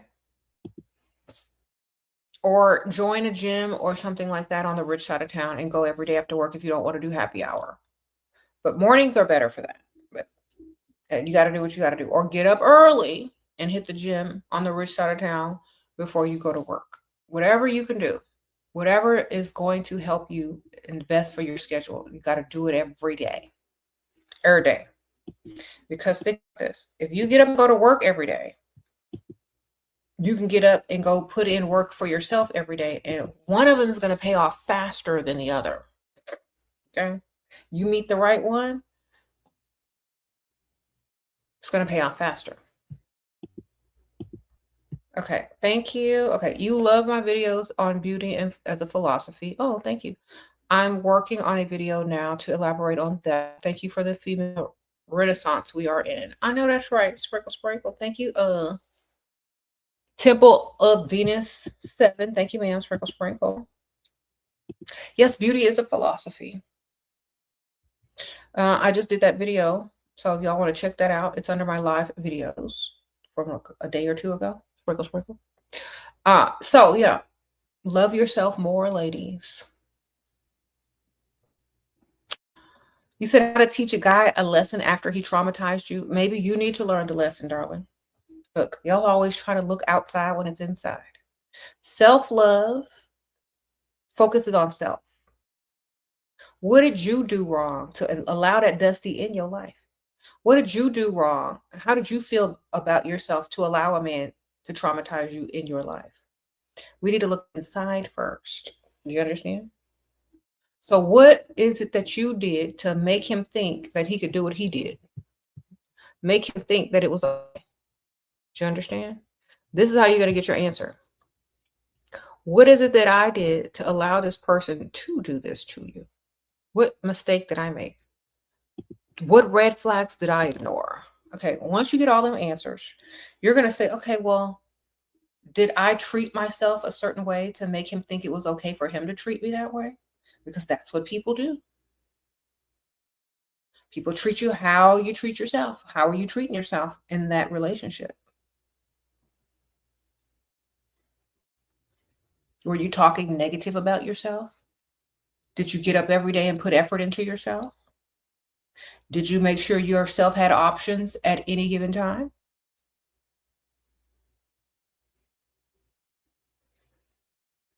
So sometimes you gotta ask yourself, what did you do first? You gotta take accountability first. And once you have taken your accountability and there was still something that he crossed the line on that he shouldn't have done, then you'll know what you gotta do. Okay. And whatever that is, it's probably not going to even be focused on him. It's going to be more focused on you, leveling yourself up out of his league, replacing him with somebody better, or doing much better in your life without him. It's going to always go back to you. It's never going to go to him, because if you pay him any more attention, you're still doing yourself a disservice. All right. Thank you for you, Sprinkle Sprinkle. The more attention you give that man, the more traumatized you're going to become, because now you're still invested in him. You're still looking for ways to get to him. You're still invested in that person. You still have not invested into yourself. Okay. Your best revenge is to invest in yourself and to stop focusing on someone who doesn't like you. All right. Sprinkle, sprinkle. Use all that effort and energy and put it into yourself and forget that person. Guess what? This may sound like you're taking the higher road, but if you take accountability on how you were in that relationship, you're going to see exactly why they did what they did to you. You're going to understand why. It might not be correct. It may not be right, but you're going to understand more. And once you reach the level of understanding, you're never going to repeat it. You'll never attract it again. You'll grow from the experience and you'll become a better person. You're not going to repeat it. What's the point of getting revenge on someone if you're just going to get into another relationship and have the same problem? You have to get revenge on everybody because you can't take accountability for the red flags and how you treat yourself. Okay? Think about it. For an example, if someone doesn't take care of themselves and they look like who did it and why all the time, and they get with a Dusty and that Dusty treats them like trash, doesn't do nice things for them, forgets their birthday, all this, and that, tells them they're ugly. Well, ma'am, are you ugly? Did you not put effort into yourself today? Did you say, Dusty, I'll take you as you are, even if you don't like me? Like, what did you do to reinforce this problem? Okay. Because the next person you get with, they're going to do the same thing to you if you don't change. Okay. If you don't get up and level up and snatch the leggings and sweats off and do your hair and do your makeup, you're going to get treated by every other person, because that's how you treat yourself. And I'm not saying that's what you did. I don't know you, but in general, women usually get treated how they treat themselves. Okay.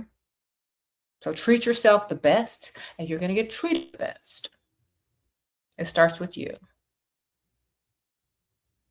You want him to feel bad about what he did, then level up so he can feel bad about what he did. Level up. Because no one feels bad about what they did to someone they don't like. If he sees that you've improved and he don't have access to you anymore and that other people like you and desire you, that's the best revenge ever, because he can't have you even if he wanted you. Then he might feel bad for mistreating you. But other than that, he's not going to feel bad if he don't like you. Sprinkle, sprinkle.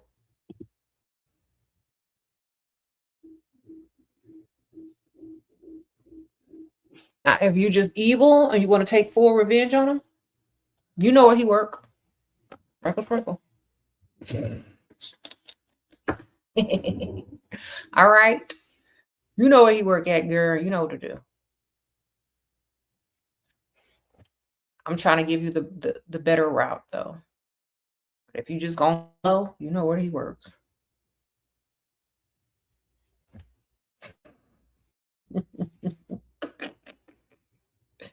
All right.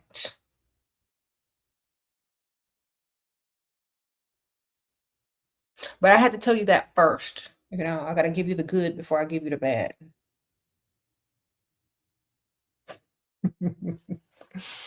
Sprinkle, sprinkle.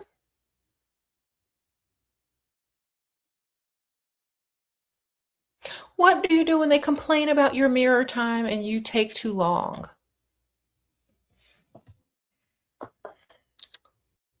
Say it's better late than ugly, baby.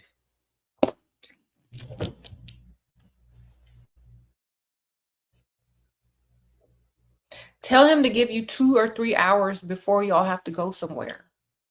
Say, well, then tell me we're going somewhere 2 to 3 hours before so I can get ready. Some guys take 10 minutes to get dressed. They tell you, oh, let's go. Let's go. They're 10 minutes and they don't want to wait for the rest of the time. Say, well, if you want to go somewhere, you need to tell me 2 or 3 hours before time. All right. Well, why can't you just hurry up and get dressed? Well, why can't you tell me 2 or 3 hours ahead of time?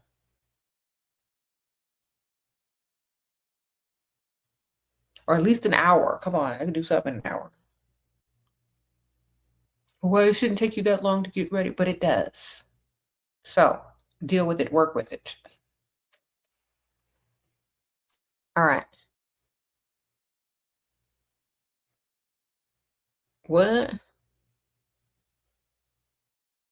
Better late than ugly, baby. You better wait. Or else I'm going to show up with somebody else.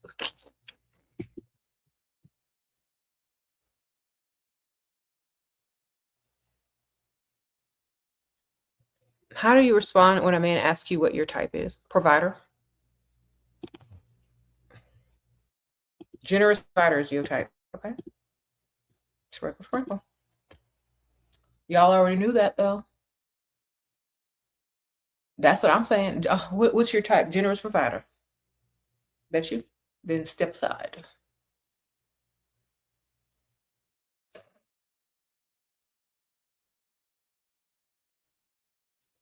What other type of man is that?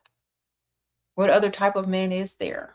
Broke, non-provider, generous, provider. Okay, the 2 categories.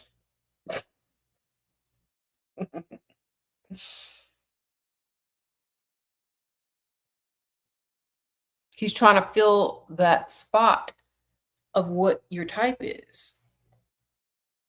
So tell him it's generous provider so he can fulfill those shoes.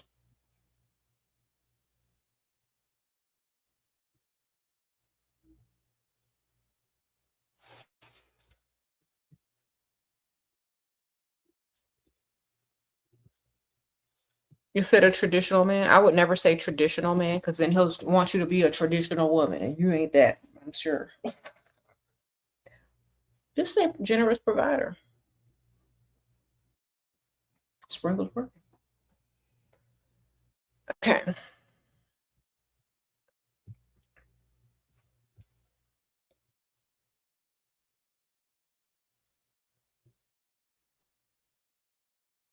Mm-mm. So self-love. Okay. More things about self-love. Okay. You need a space dedicated to you. All right. I don't care. You need a space dedicated to you. This is how you practice self-love. You can't share space with everything and everybody because you can't focus on yourself when everybody else is everywhere and all their crap is everywhere. You need a space to focus on yourself, whether it's some women have like women cave, girl caves. They have a little guest room. They have a vanity with they have all their stuff on there. They have their bathroom as their sanctuary, whatever. You need a space just for you to focus on you. Okay? And it needs to be somewhat private, or you need to be able to be undisturbed. You got it? This also teaches you how to spend time alone with yourself, improving yourself, doing things for yourself, you know? Have all your good books in there, have your makeup, have your nice decor, put you some flowers, make it a space of your own. This is what this book kind of teaches. It's linked under all my Level Up books. Have stuff that reminds you of taking care of yourself, have mirrors, all those types of things in your space. Do things just for you sometimes. Have a whole day just for you. This is going to help you learn how to love yourself more. If someone calls you and they ask you for a favor, or can you do this, and you go, this is your day, you say, no, I'm busy. If they ask with what, say, I'm just busy, I can't. Click. No excuses, no people pleasing, no guilt, goodbye. You understand? Because some of y'all need to hear this. Have a day just for you and go do whatever you want. Whatever you want. If you can't do a whole day, do a half a day. Okay? If you can't do a half a day, just do the morning. Whatever your schedule allows. So take your time and use it just for you. Okay? And don't do anything for anyone else during that time. Okay? Nothing. You take that time and go do whatever you need to do for you. It could be walking in a park. It could be listening to a playlist or a podcast. It could be reading a book. It could be going to the beach, just walking around if y'all live near the water. It could be going to the store. It could be shopping. It could be whatever. But you need to take a day or have a day or however much time you can take without talking to no one else, doing anything for anyone else, and just focusing on you. Okay? You're going to learn how to spend time with yourself, appreciate yourself, love yourself, and do things for yourself, knowing you deserve that time, that energy, and all of those things that you're doing will also allow you to feel like you deserve them from other people. Okay? Because how you treat yourself is how you teach other people how to treat you, and that's how they will treat you. Okay? So it's very important to take a day or as much time as you can for yourself. Whatever day you choose, make sure you do that.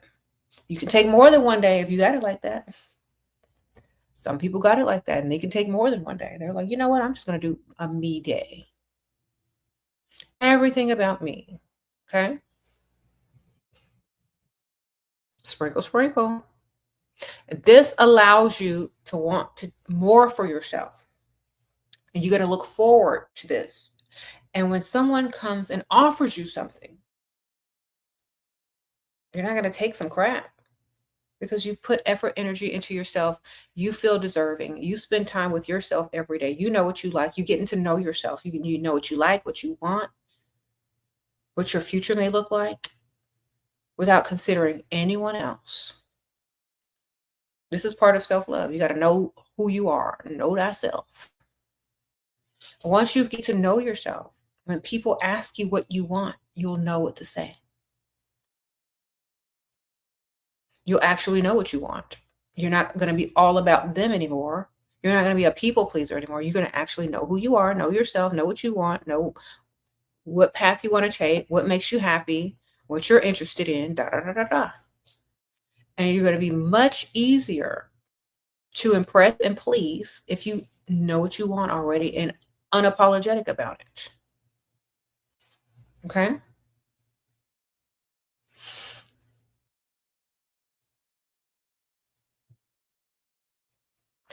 And if you can't afford stuff like that, every holiday, ask for gift cards so that you can.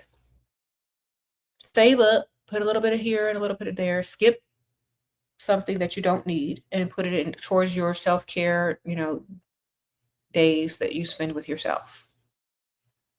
All right. Or, you can use you can get on one of those websites where you can sell your stuff like Poshmark. You can sell your old shoes or clothes or gently used items and recycle your clothes and get new clothes when you sell your old clothes. Whatever. Do something. Okay.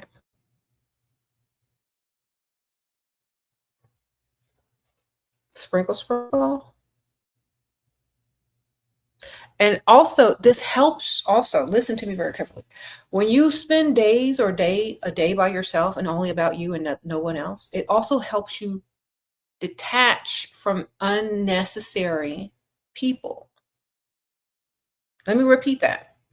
Being able to spend time with yourself, doing things for yourself, like a whole day, helps you to detach from unnecessary people.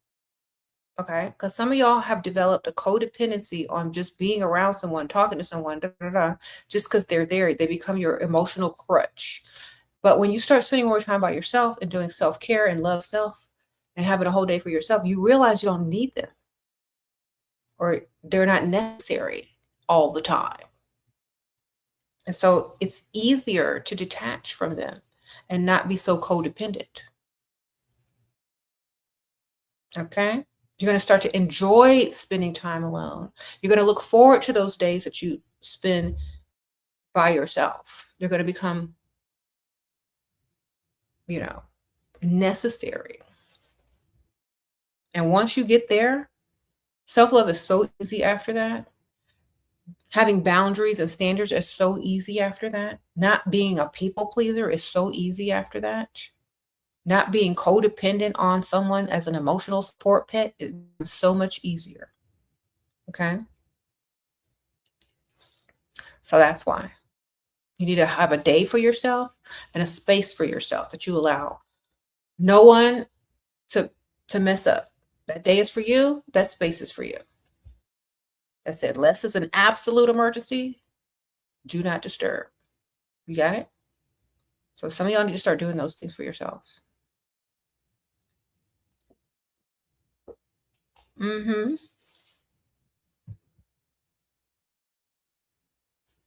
And you'll feel so much better when you go back to your life and the people in your life. You're going to be so much happier. You're going to have your own thoughts, your own sense of happiness. You're not going to look for other people to make you happy. You're not going to depend on other people to make you happy. You're not going to be so emotionally triggered all the time. Why? Because they don't hold that power over you because you make yourself happy. You love yourself. You deserve things. You're not going to take everything personally anymore because you're going to take more accountability for yourself when you spend more time with yourself. You get it? You spend a lot of time with yourself when you have your own day or you spend, time in your own space. It helps you also take accountability for your own actions. Let me tell you why. Because it's just you. And when you mess up by yourself, you see your flaws, you see where you went wrong, and then you're going to start to see it in other relationships as well. You're not going to be in constant defense mode by yourself. You're not going to be in survival mode by yourself, having to go tit for tat and say, well, you did this and I did that. You're going to be able to take accountability for it because you're going to see what you've done and there's no one else around to blame. Okay. So when you spend time alone, you also become more accountable, which helps you see things from a different perspective and change them for the better. You're always up under somebody. You're always arguing with somebody. You're always in defense mode. You're never going to see who you really are. You're just going to be in a constant circle that goes nowhere. Okay? So learn how to be by yourself sometimes. Some people say, "Oh, well, it's lonely." No, make it a self-care day, make it a self-love day. It's not loneliness if you are enjoying it. Alone time. And then when you get back into the group, the family, your friends, you have a better sense of self, less easily manipulated, and more confidence. Okay? Not going to be a people pleaser too much longer if you learn how to love yourself, value yourself, deem yourself worthy, and spend more time with yourself knowing you're deserving. You're not going to have to be a people pleaser no more. Okay?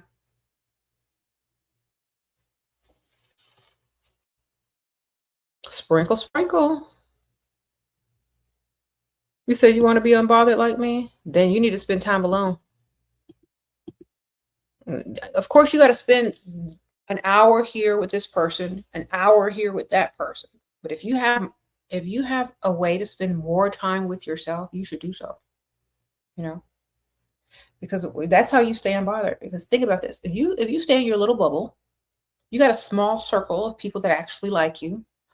You don't deal with anything outside unless it's beneficial, and you stay to yourself. You only do things that are beneficial. Imagine how much better your life will be. Okay, it'll be so much better.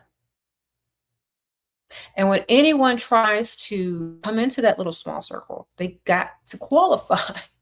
It's like a little club. You can't get in unless you fit in, you know? So it's going to make you also more selective and have higher standards if you have a small circle. If you let anybody in your circle, anybody going to get in that circle and they can come with anything. Okay? Now, keep your circle small, intentional, beneficial. Okay? This is how a lot of people do when they get to a certain level of success as well. But you also can get to this level if you love yourself, because you're not going to let any outside craziness get in to mess up your circle, your flow, your relationships, your everything. You're not going to allow that if you love yourself, because you don't need it. You don't seek outside validation. You don't seek outside approval. You don't seek the crap that most people seek who don't love themselves. So therefore, it's easier to keep your circle small and yourself happy. Okay? You said no depressed friends. Nope, they got to go talk to their mama or their therapist, and they need to call you when they get better. All right? Sprinkle, sprinkle. That's their problem to work out. And they just need to practice self-love and stop taking everything personally and be happy with who they are and what they have. How do you forget a man? By remembering who you are. If they forgot you, why you remembering them, ma'am? Sprinkle, sprinkle. How dare you treat yourself like that? If a man forgot you, why are you remembering him? Don't do yourself like that. Treat yourself better than that. Go remember some self-love. Go remember some of you, the things you like to do.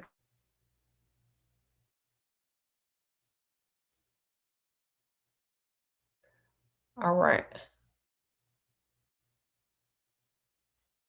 What? Yeah, don't tell your friends your business either. Having a small circle doesn't mean telling them everything either. It just means telling them what they need to know. And that's about it.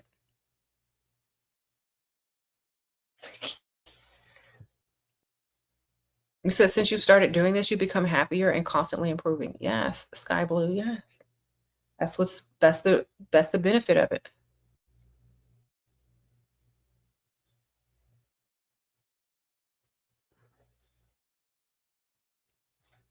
What's something you learn about people while being a mortician?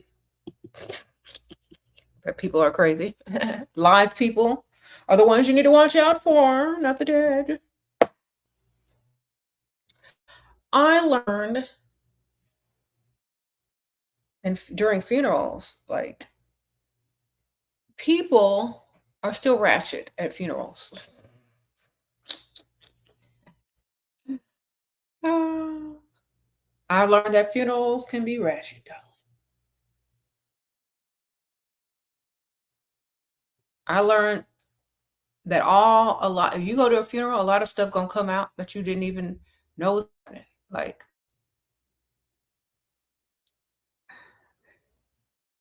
I always tell the story about this one funeral I went to when I worked at a funeral home. I was to have to stop myself from laughing by fake coughing or fake sneezing because the person that died was a guy, right? And he had a mistress and a wife. So he had two families. He had a mistress family and his wife and their family. And they already know it's going to be some mess up in there, right? So the brother got up to talk about, he got up on a little microphone to say some nice words. And do you know what this man said? He wasn't the best man, but he was a good man.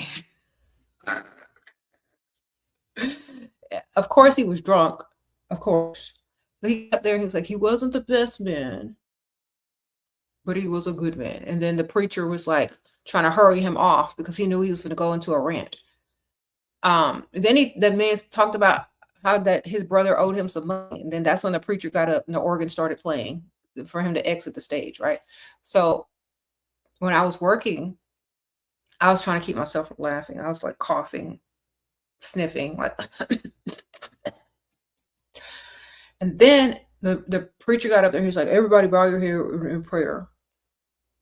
So everybody bowed their head, but I don't because I'm peeking around, I'm working, And all of a sudden, a high heel flies across the room. It was the wife taking her shoe and throwing it at the mistress while everybody's head was bowed and eyes was closed. But I saw that and I just started.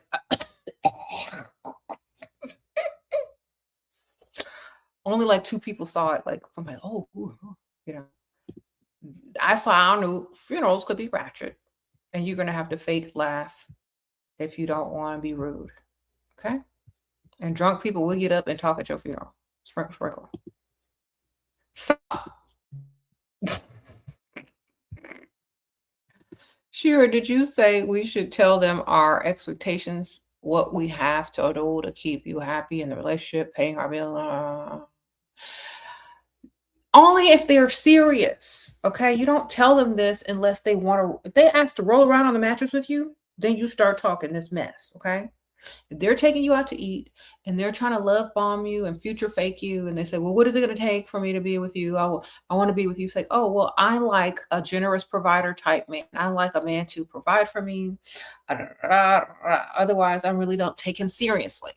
And then if he asks you, well, what do you need for me to do? Give him a short list. Make sure he completes it and give him the next half of the list. Make sure he completes it and give him the next half of the list. So if the list is too long, he might get discouraged. So you give him a little bit at a time that's on the list. So if he says, what are my expectations? You give him a couple of things on the list, a couple of bills. Then you keep adding to it, ma'am. Because the more he invests, the more he going to invest because he thinks he's getting closer and closer. So you don't discourage him with a list this long unless you don't like him. You trying to get rid of him, you give him the long whole list. If you like them, you give them little pieces at a time, girl. So they have false hope, or they have hope and they're working towards something. So you only give them a little bit. You tell them a little bit at a time. Sprinkle, sprinkle. Okay, so yeah, that was one of my mortician stories from back in the day. Yes, funerals are ratchet. Funerals are hilarious. Funerals are funny because of how the family acts and how the people act at the funeral. They're supposed to be sad, but some of them are not. Some of them are very ratchet.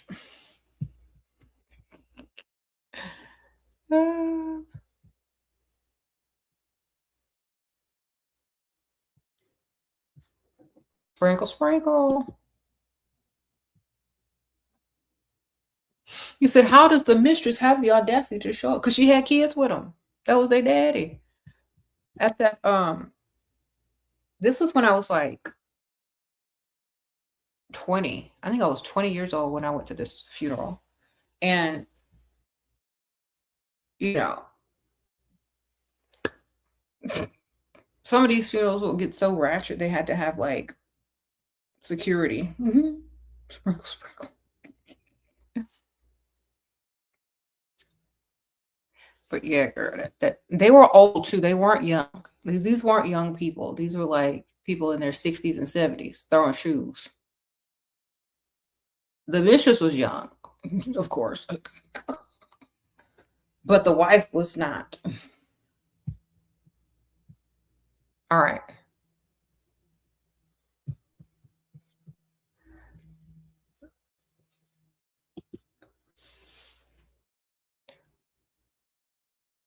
So like they had like the mistress over here and the wife over here. They were sitting in separate sections. This lady threw the shoe at the mistress while everybody was praying and their heads were bowed. I saw that shoe fly. I was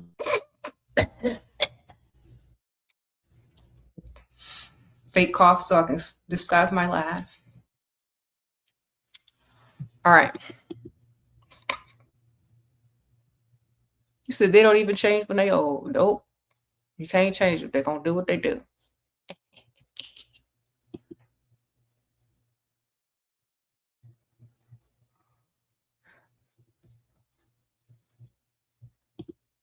How to cut people off? Are you seriously asking? What? You just stop talking to them and you don't talk to them. Say, I'm busy, I'm busy, I'm busy. Don't talk to them. I'm busy. There you go.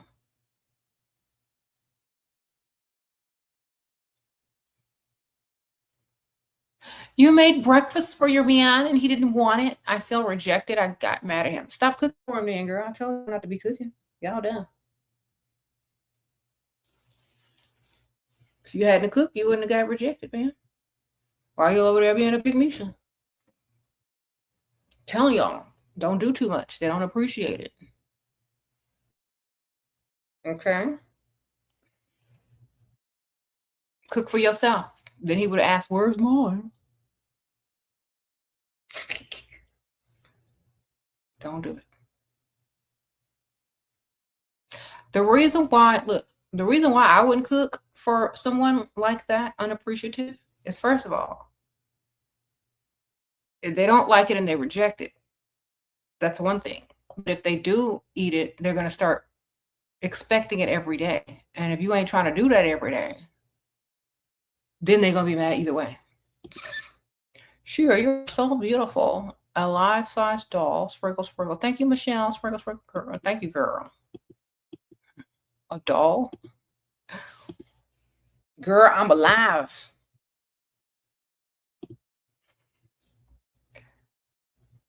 I'm the main character, baby.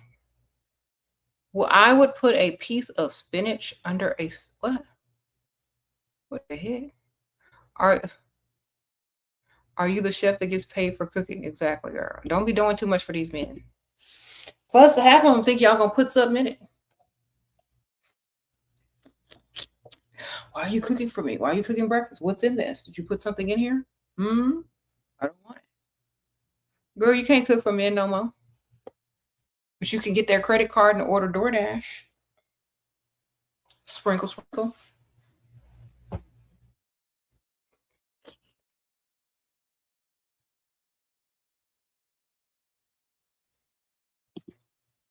Don't ever cook for him again. Ever. Get his credit card and y'all order DoorDash from now on. There you go. Problem solved. Yeah, he could take you to eat. Yes, that's right.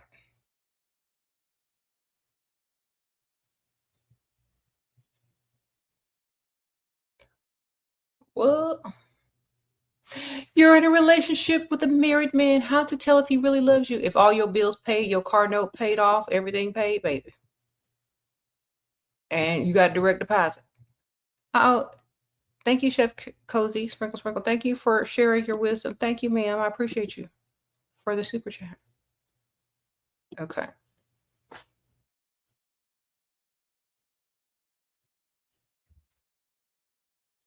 Women that always do the bare minimum and look good, they get further in relationships, okay?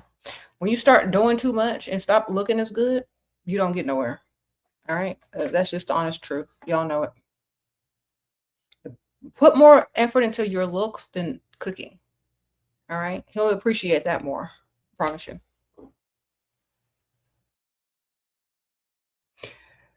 All right.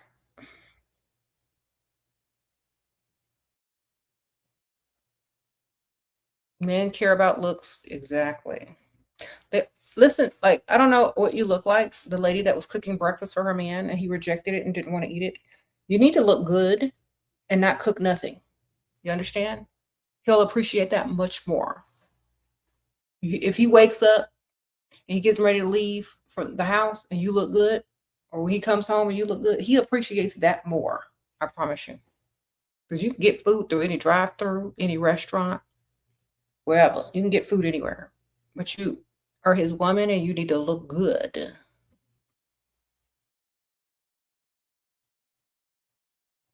Thank you, Lady Death, Sprinkle Sprinkle. How are you, Sprinkle Sprinkle? Appreciate you.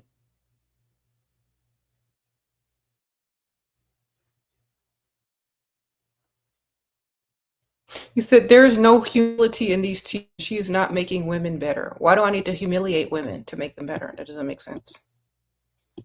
Women, be humble to men. Does that sound like that's going to help any woman? No, it don't. Why don't you be humble to yourself, man, and go get some money? Why don't you humble yourself to a higher paying job, sir? Why don't you humiliate yourself to ask your boss for a raise?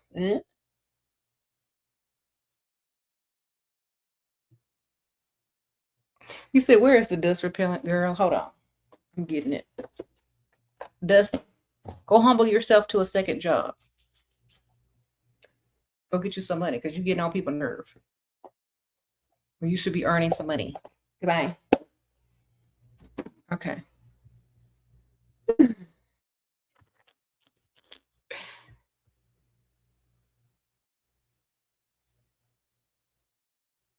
Where is the humility? I don't know. Go ask your mama. She probably humiliated by you every day. That you was a dusty. Okay. You said, here we go.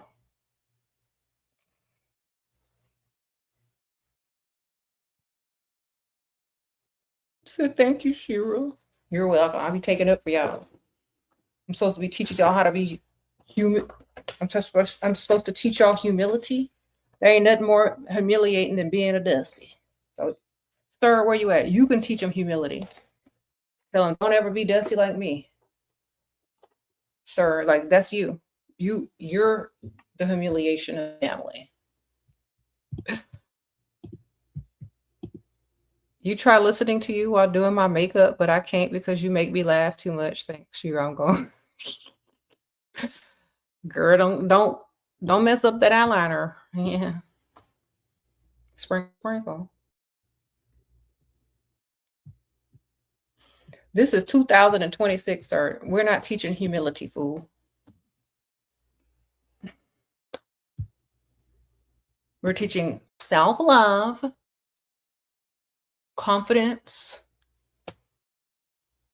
Okay. Hi, Shira. Any advice for me? You're 25. You have a 3-year-old that loves her father. He does not provide, and we are separated. Okay, sprinkle. In my opinion, you need to put him on child support. Yeah. Make him pay. And that's it. Make him responsible financially. Hopefully he'll be financially responsible. Excuse me. There ain't nothing you can do about that relationship between you and him. But if your daughter like him, great. If your daughter loves him, great. As long as he paying child support. Good for him. The older she grows, she's going to look at him different. So you need to plant this in his mind. She might be 3 right now, but in a couple of years, she's going to want more things. She's going to require more things. She's going to become more expensive. And she don't want her daddy to be no Dusty. So you tell him, well, now she loves you, but is she going to love you in 5 to 10 years from now when you can't help her or do nothing for her? Or she's going to just see you as a Dusty?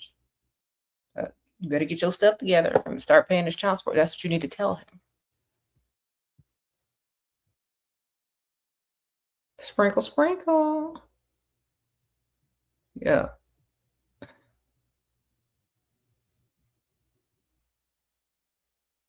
You said make them pockets hurt.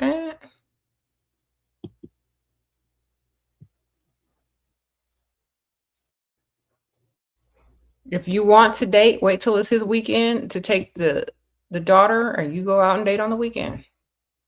Someone told me you give gold digger vibes. I'm so happy. Good for you, ma'am. At least you ain't giving Pick Misha vibes. I know that's right. It could have been worse. They could have told you was a Pick Misha.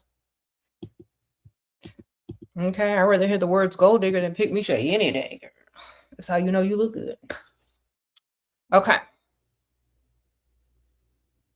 Gold digger is a compliment nowadays because it means you like yourself and you value yourself and you got high standards and you ain't taking no chump change from no dust.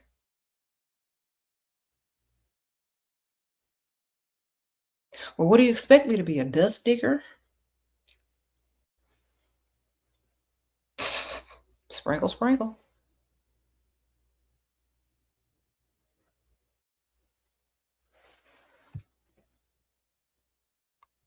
Should I want him to leave his wife? Is it so much to ask? Girl, he ain't leaving. She got to leave him. Men never leave their wife. The wives leave them. Haven't y'all learned this by now? It's very seldom that a man leaves his wife for you. But it is very, very often that a wife leaves her husband because of you. Do you understand? There you go.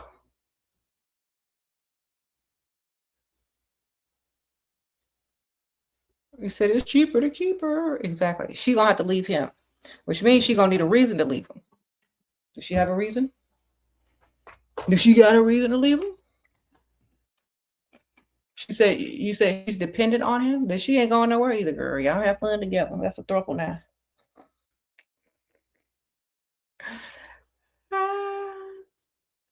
She ain't going nowhere, girl. Rest. Get comfortable.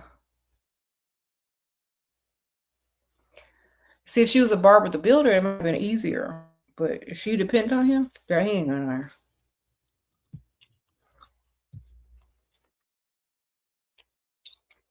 Someone said, time to move in. Well, just get as much money as you can out of him, girl. It ain't going nowhere. Unless you get her money up and leave him. He ain't going nowhere.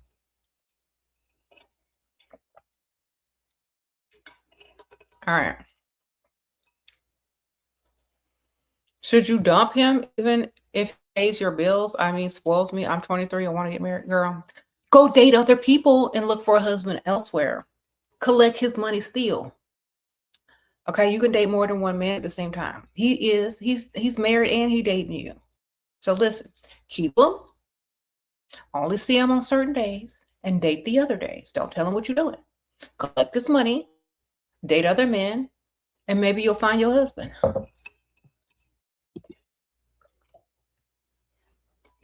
Why? Because you can. You're 23, girl. What you doing?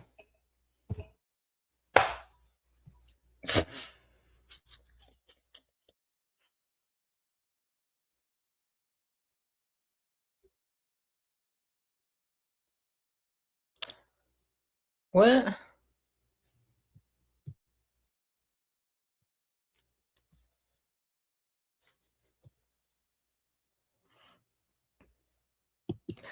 Yeah, make him spend more money on you while you date other people. He doesn't have to know anything about it. You say you're going back to school or something. Tell him you're going to night school. or tell him you got a part-time job in the evening while you go on other dates and stay unbothered and busy. Okay. He's not going to marry you, so you need to go find some other prospects. Find a better prospect. It'll be a smooth transition, and you could be done with him whenever you feel like it. Whenever you find a prospect, whenever someone gets serious enough about you to start considering marriage, okay? But what you're doing now is not going to get you nowhere. So you should definitely be dating more than one. You never know. You could find the one tomorrow or next week, but you ain't gonna find them if you're not dating. You know?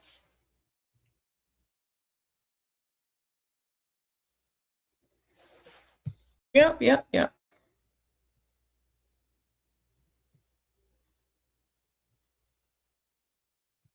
You said you don't understand the concept of being monogamous to a married man. Them young people, them young girls. Girl. Youngsters. Young women want to be monogamous to a man because they want to explore what a real relationship is and stuff like that, the dynamic of a real relationship. But that man is in a marriage. He doesn't value real relationships. So therefore, you need to keep your options open and see what else is out there, darling. Because if you do, you might find something better. Do you understand? And then you could be in a monogamous relationship with someone better.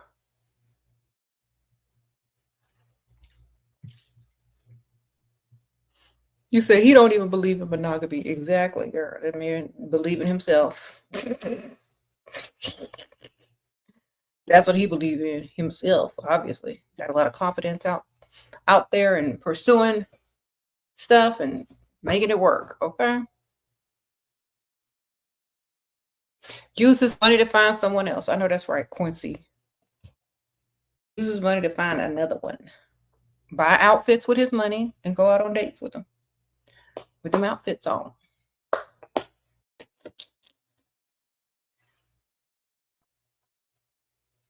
All right.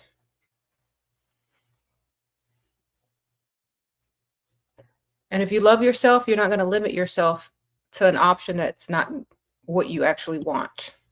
You see?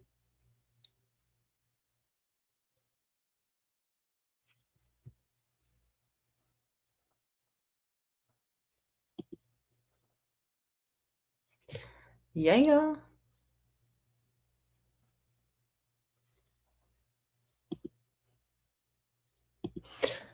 So you got your next provider on the roster with a dress my boyfriend bought. Sprinkle, sprinkle.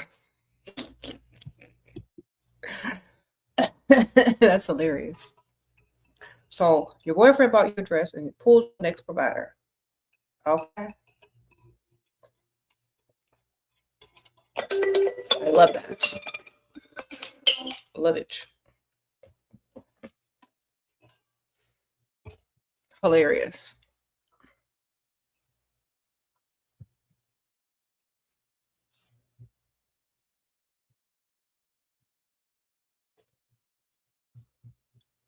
You said not sorry. Yeah. That's the kind of thing a woman who loves herself does. It's you, not them. It's all about you and it ain't about them. Sprinkle, sprinkle. That's some main character energy stuff right there. Yeah.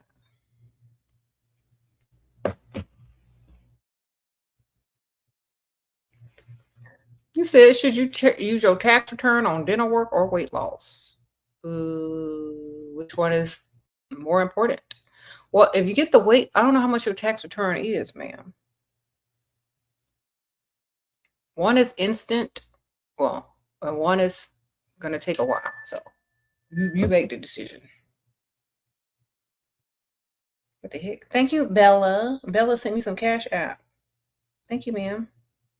Let me see what she's asking or saying. Miss Bella. Oh, thank you, girl. She just sent it for no reason. No question. Appreciate you.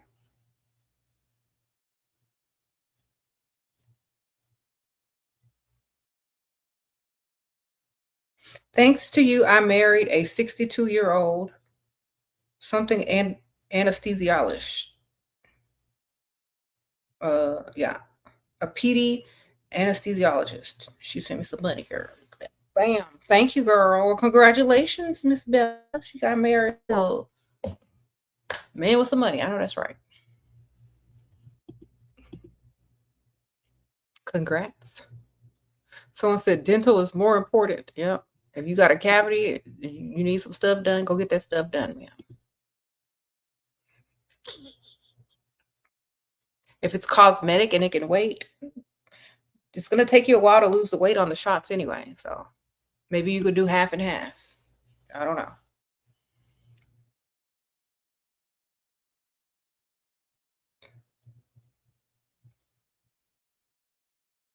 You said hair tutorial, take your wig and pin it up with a clip and some bobby pins. I should have curled this piece though. It's getting on my nerve. But I was in a hurry this morning because I had to go to the store before I dropped my daughter off to get her some stuff for school. And so I had to cut this time short, but I would have tried to curl it at least. Uh-huh.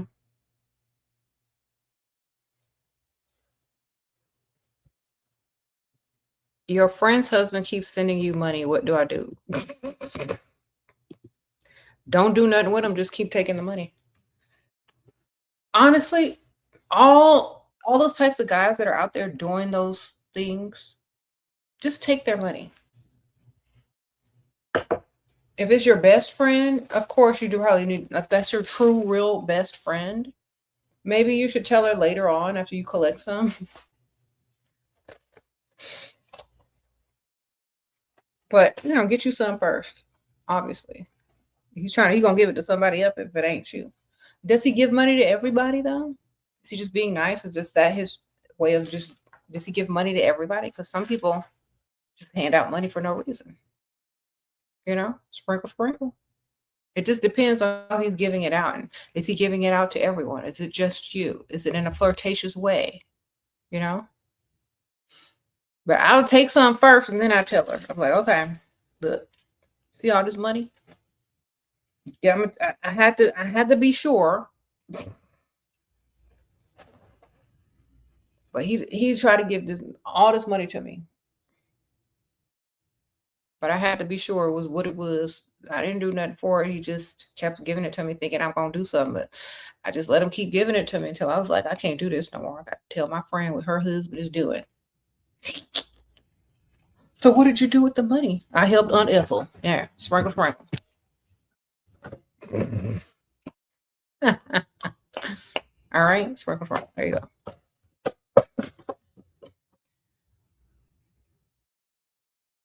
You said you had to deposit it to see if it was real. Sprinkle, sprinkle. I donated it to charity. I gave it to Aunt Ethel. Oh.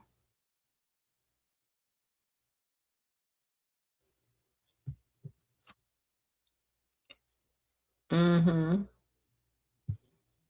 Someone said keep collecting.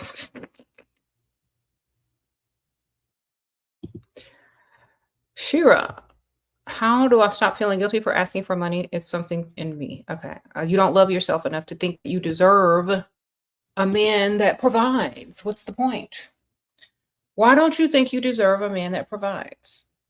Why don't you think you deserve to know if a man is going to provide for you before you waste 5 to 6 dates on him? Why don't you think you deserve to know that knowledge? Do you understand? You deserve to know if a man likes you enough to provide for you. You deserve to know if a man likes you enough to provide for you. You deserve that. You deserve a man who's going to bring you gifts, flowers, and pay your bills. Just keep repeating that to yourself. If you don't, you're always going to be afraid to ask for something. Okay? If they like you, they'll be offering it to you, and you wouldn't be afraid to ask for something if that was a real relationship that he actually likes you in. You're afraid to ask for money because you know that man don't like you enough. Okay? And you still going to sit there and waste your time with him. Do you understand? That's what's the problem. You don't love yourself enough. Stop wasting time with men that don't like you for real. You're going to paint the facade that you're on dates, you got somebody to talk to, but when it's time for them to do what they're supposed to do, or something that you need or want them to do, they're going to tell you no, and you're going to feel rejected, and you're going to feel stupid. Why? Because you know that man don't like you enough, and you still going to sit there and waste time with him. That's why when I tell y'all, only deal with men that like times 10, you won't be afraid to ask. Do you understand? If you know that man like you times 10 and you're out of his league and he likes you more than you can, you're not going to be afraid to ask for nothing because you already know you deserve it. And you already know he's trying to impress you. So choose better. Okay. If you're sitting on a date across from a man and you know that man don't like you times 10 or barely likes you at all, just sitting there trying to make polite conversation, using you as arm candy, that's why you're afraid to ask, because you know he don't like you. So when you understand the dynamic of how to choose the correct target, you're going to know they're not going to look like Prince Charming. They're not going to be 6'4". They're not going to be better looking than you. But I guarantee you, you won't be afraid to ask for no money. Sprinkle, sprinkle. You won't be afraid to lose them either if they say no. All right? So that's how you can feel guilty actually being with someone who you know likes you more. They'll feel more guilty for saying no than you feel for asking for it. And they'll most likely say yes. Think about it. If there's a man out there that likes you times 10, you're not ever going to be afraid to ask him for something because you already know he likes you a lot. You know, can I have this? Can I have that? Can I do this? Can I do that? And he's going to be afraid to say no, just like you're afraid to ask. Just like you feel guilty for asking, he's going to be feeling guilty to say no. You got to flip the script, man. Sprinkle, sprinkle.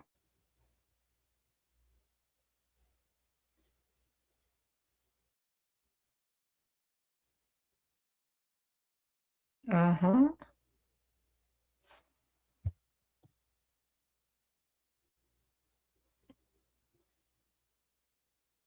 You feel this need to do something intimate for him after he sends me money? That's because that's how you've been trained. Look at yourself as a long-term investment, not an exchange. You're used to men that want an exchange. You're used to dating broke men who want exchange. You need to deal with men who do long-term investing. That's the difference between broke and rich, okay? When you with a man with money, it's long-term investments. When you with a broke man who worked hard for his money, he wants you to work hard for your money that you're getting from him. So that's an exchange. You know what I mean? So that's why you feel that, because you've been used to dating broke men. When you're dating rich men, y'all both needs to have options. You don't have to roll around on the mattress with a man. He's heavily investing in you to prove himself over time. Let you know he like you. He's going to be patient with you. If someone does something for you out of the kindness of their heart and don't want anything in return, that's a compliment. Do you understand? That means they like you more. If you always feel like you owe them something intimate, if you don't like yourself and they don't like you either, or at least you don't think they like you. All right. If you love yourself enough to say, I have high standards, I need long-term, constant investment. That's it right there. So you need to stop feeling like that and start looking for your next thing that you need him to do for you instead. Instead of looking to roll around on the mattress with him, look for the next stuff and the next things that he needs to buy for you or pay for. Okay? Sprinkle, sprinkle. It's intimate. You know, it's real intimacy when that man knows how to impress you, when he puts a smile on your face for doing something out of the kindness of his heart, when you feel safe in his presence financially. That's real intimacy. Rolling around on the mattress, anybody can do that. Real intimacy is when that man actually likes you enough to do more and invest and make sure you're good. Make sure you're happy and got all the things you need and don't feel any type of stress. That is real intimacy. That stuff you're doing on that mattress is not. Do you understand? So stay off the mattress and stay getting paid. All right. Sprinkle, sprinkle. Can you do a what? Can I do a show to stop male-centered women? Girl, male-centered women, as long as they're getting their money from them, they're not really male-centered. They're just acting that way until they get their money. If they act male-centered and still ain't getting no money, then they are male-centered, you know. Some women are money-centered, some women are male-centered. If they can just replace that with being money-centered and the man has money, it may seem like they're male-centered. But if their goal is the money, then they're money-centered. So if they're gold diggers, if they only date providers, then they're mostly money, comfort, and luxury-centered. The man just is the means of it, okay? But if they don't require that man to do anything for them or have any type of money for them or provide for them, yes, then they are male-centered, okay? You need to get them money-centered. Sprinkle, sprinkle.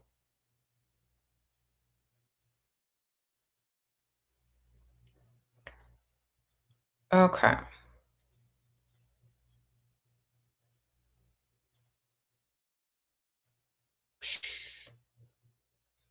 You said, what's some advice for a 20-year-old who had never experienced anything? Well, I don't know where you live, but like you can't really do too much until you're 21 anyway. But, you know, have you observed things? If you've never experienced things, have you learned from others' experience? Have you observed things? Have you gathered enough information to know what you need to do in order to experience things the correct way or the way that you choose? So, people that sit back and study and watch and observe for a while, when they do have experiences, they make better decisions. So, because you're 20 and haven't experienced much yet, at least you know more, you can understand more, and when you do get into any type of experience, you're going to be more wise and make better decisions. Okay? The time will come when it does, you'll know exactly what to do. All right? Remember, don't be a people pleaser though. Sprinkle, sprinkle. You said someone says get your education and be around rich people. That's true. Make some friends, get in a circle with some money. All right. That's the best thing you can do at that age.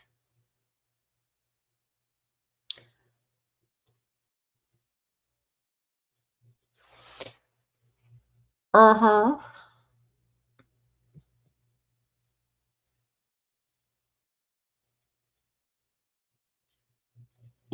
Now, the stuff that I say may sound terrible to other people, but this is just for you personally. Anybody who takes this message, it's for you. It's not to look good in front of other people. It's not to be politically correct. It's not to look like you have high standards and morals of society that put on you and brainwashed you. It's not for any of those reasons. It's for you to do what you need to do with it when the time comes. Do you understand? I'm not supposed to be the type of person that's a people pleaser. You know, my information and the stuff that I teach isn't supposed to please everyone. It's for you personally to do what you need to do with it. Each individual person can take something from what I say and make sure that they benefit from it.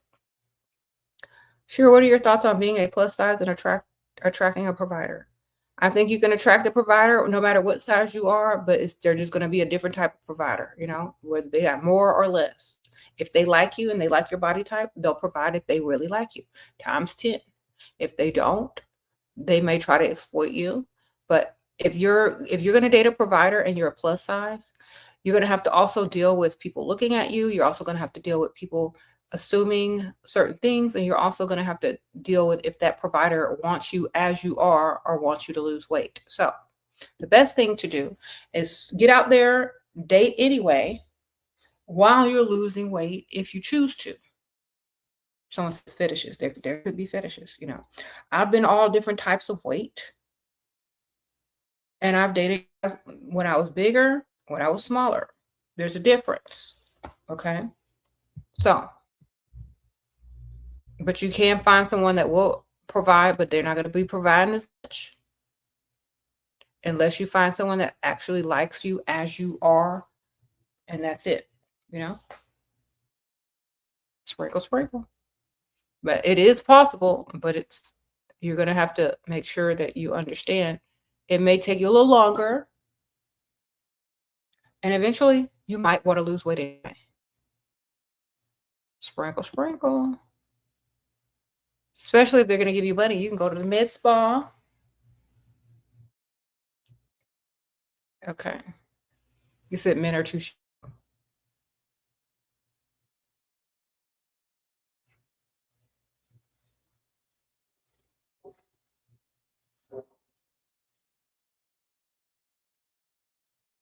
what?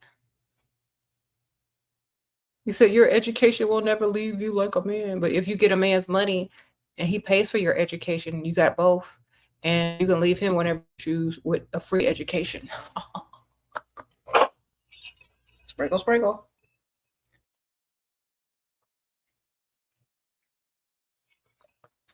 Do you know how many women got these men to pay for their education? Don't have no student debt, no student loans. Y'all gotta multitask. Mhm. All right.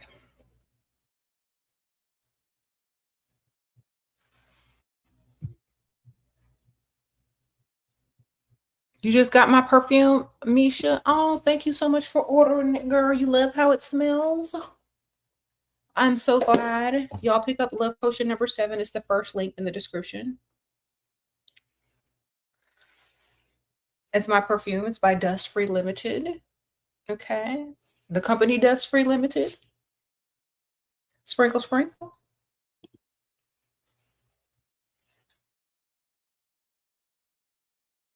You said having options as a woman is freedom. Yes, it is.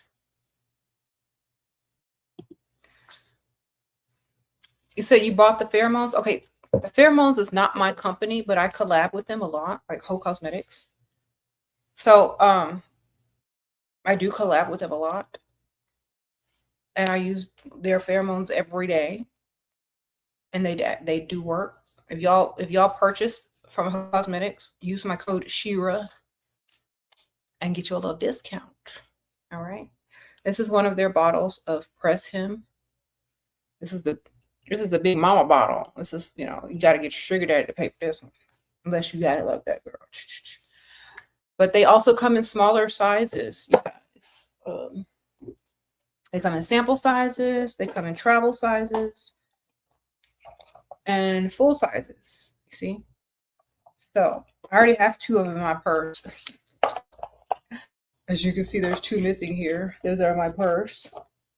But yes, they definitely work.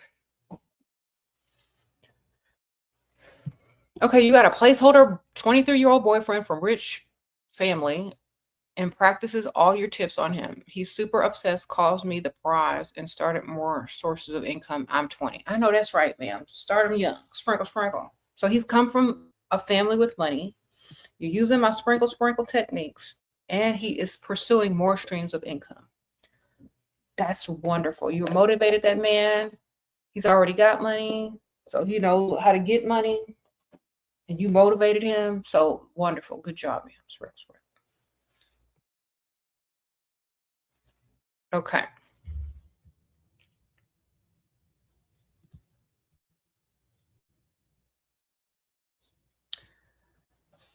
The pheromones are nice, but need tips on specific places to go on rich side of town. Girl, go to the rich side of town. It depends on what time you're going to. Okay, so if you're going during the day, you need to hit all the gyms, the clubs, the shopping centers, not the clubs, the country clubs, the gyms, the shopping centers, the lunch places like the restaurant bars. Okay. You need to hit the sporting goods stores in the golf club section. You need to hit the, so all those types of places. If you're going to happy hour, you need to hit the restaurant bars. You need to hit the sports bars if there's a game on. Okay. If you're just whatever time you need to hit the car dealerships, the service areas, okay, where people are waiting on their cars to be serviced. They have to be like a luxury car dealership.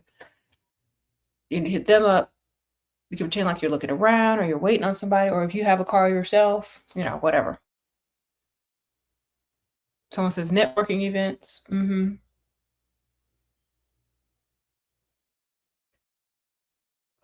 Galas and fundraisers. Yes, yes, yes. But that's not every day. So I think she's asking for every day.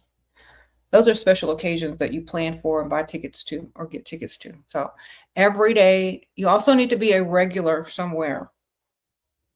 You can't just go once a week or once a month. You got to go a couple of times a week or as much as you can, because people will see you, anticipate your arrival, and eventually they will introduce themselves and talk to you and da da da. Okay. Because rich people aren't desperate. They don't see something and pounce right on it unless it's something that they really like or. But usually it takes a few times for them to see you in order to get comfortable enough to talk to you and stuff like that, because they don't have that desperate energy. So they see you a couple times, you're in. You said Whole Foods. Yep.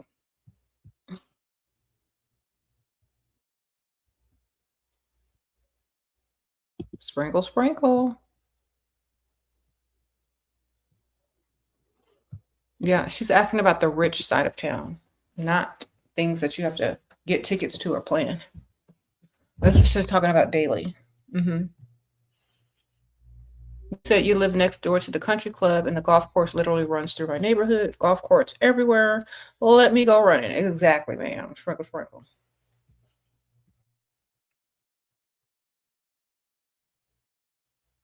Your friend started working at the bank and she could see what everyone makes, and now I want to work at the bank too.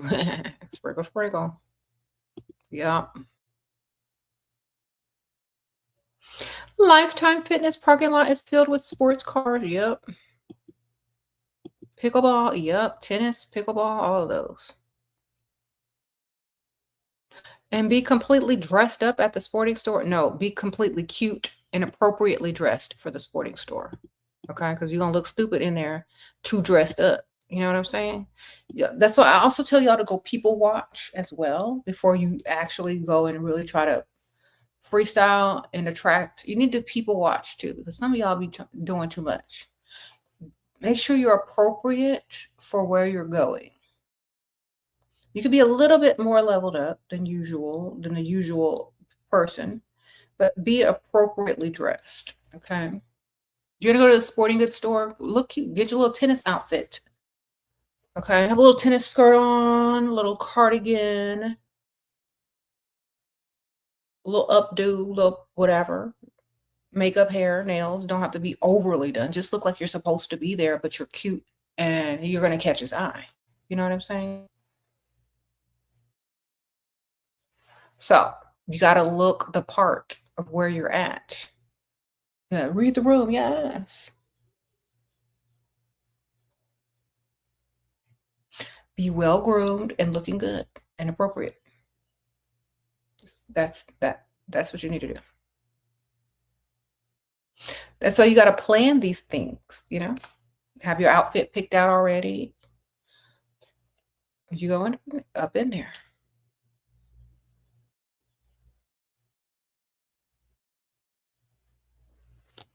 All right.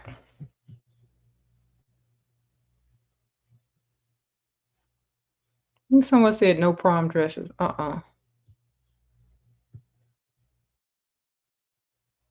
You said, why don't I tell them to be a cheerleader if they want to find a rich man?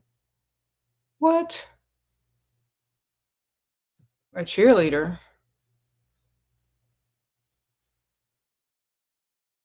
Oh, a rich athlete. Girl, it's too hard to be a cheerleader for the professional sporting teams. They don't even get paid.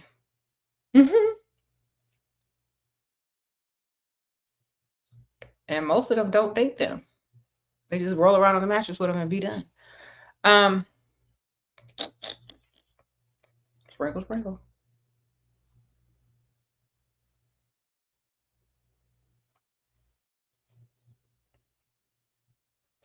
Don't chase these men either. It's desperate. Exactly. Don't do that. Attract, don't chase. If you live near an airport, the pilots are always around the Perfume hoping to meet cute women. Okay, copy out Crypto Cat. She said she's giving y'all a tip. The Perfume area, yeah, for real. That's a good one.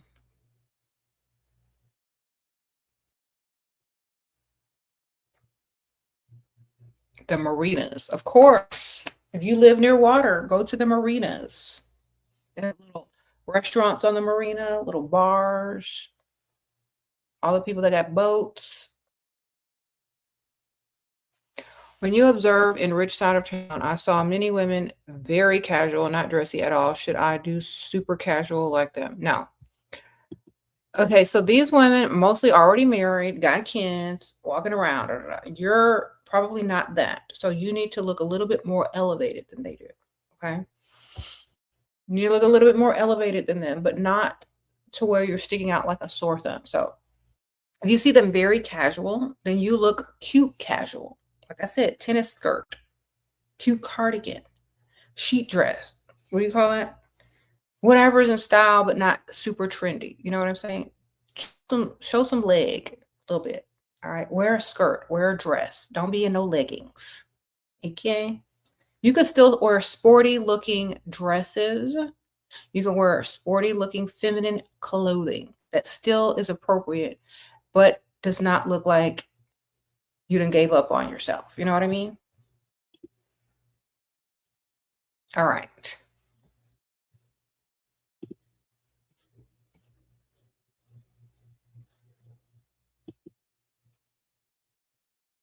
You said you got to shave your legs. Girl, get to shaving.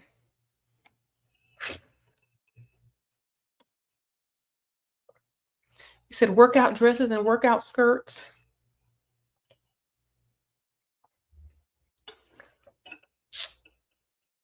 Okay. I don't stop comparing yourself to other people and just do the best version of you. Don't be overdressed and don't be inappropriate. That's the best thing I can tell y'all. Okay. Especially when you're out during the daytime. Now, evening, you can spruce it up a little bit.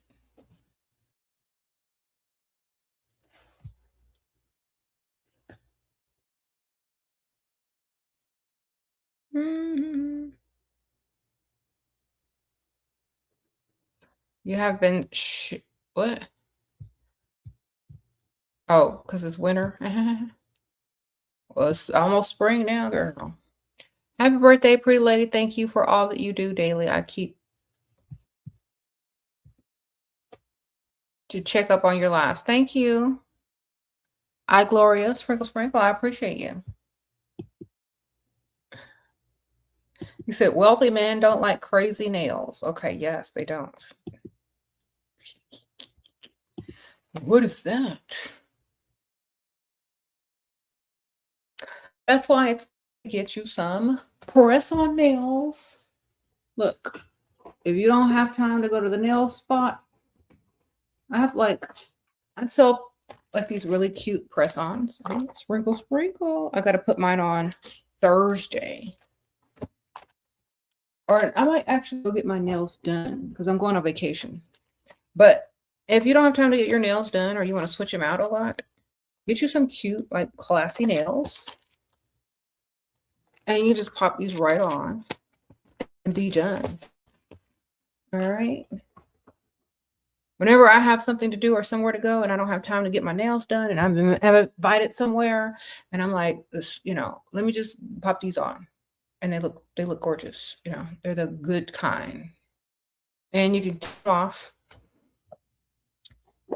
and do whatever you need to do afterwards. Yeah. You said Melania wears press-on nails too. Okay. Yeah, on levelupcosmetics.us. The link should be in the description. Or go to levelupcosmetics, all one word, .us. And then type nails into the search on the website. Yeah.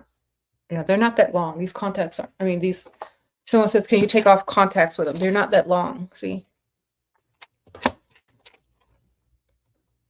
they're the perfect classy length. All right. Not long enough to stab your eye.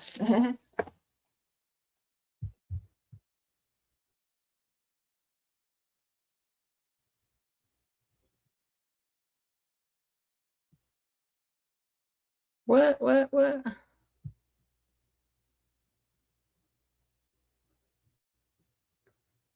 Let me see the nails. What brand? It's called Sprinkle brand, baby. That's my brand. See that? Sprinkle. Dust free era. Level Up Cosmetics.us. All right. Yeah, you need to get your own glue though, baby. They come with them little stickers, but you know, you want them glue, you gotta get your glue.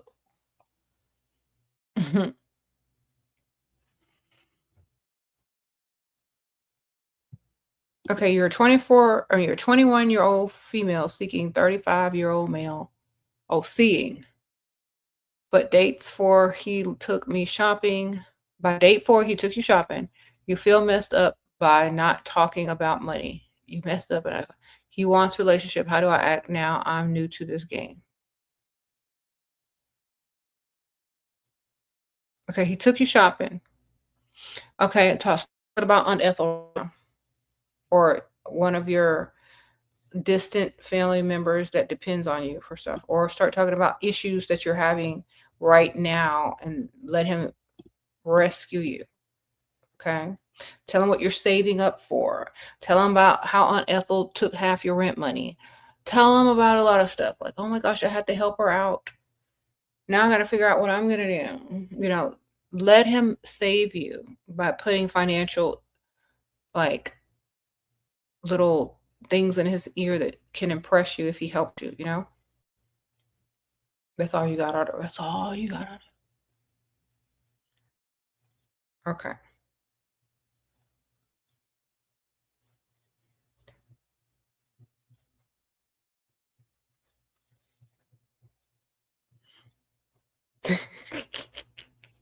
Her Aunt Ethel will come help you out at any time of day. Just call on her.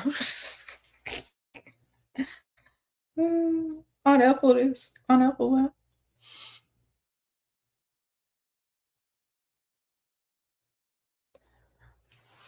I would never say anything that makes me look financially irresponsible because that's a turn off to a lot of men with money. Okay.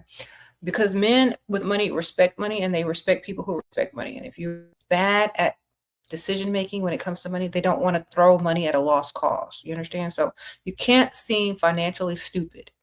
So you always have to blame it on Aunt Ethel or something that you're saving up for or something that you're working towards. Okay. Not something that you are stupid enough to get behind on. You know what I mean? An unexpected expense. And usually when you use the car as an unexpected expense, you should have understood what type of maintenance you needed. Like men are really fickle about that. So it has to be tires because those are unpredictable. Okay. But if you let your car go and don't take it to the shop and don't maintain the maintenance on it, the men are going to be more upset about that and that you don't take care of your stuff. And they don't want to invest in something that you don't take care of. So always use tires because you can't help tires. It's just tires, you know. I mean, it's not too much you could do. It's just chance. Okay. So remember, men with money and they respect people that respect money. So if you're just a mess, it's going to be harder for them to want to do things for you. Unexpected expenses, doing things for other people, you know, who are old, and like saving up for stuff. Those are going to be the ways you're going to get stuff. They're going to offer to you.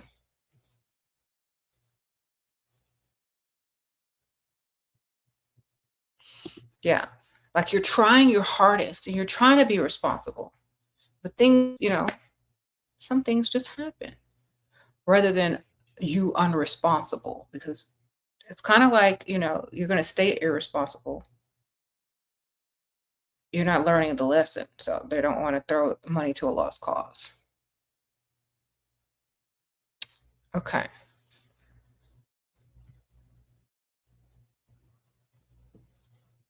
And look, if you all them type of women that be getting nail money from men, you can get that nail money from 5 different men and buy you some of these press-on nails and save all that nail money. Put it in your account.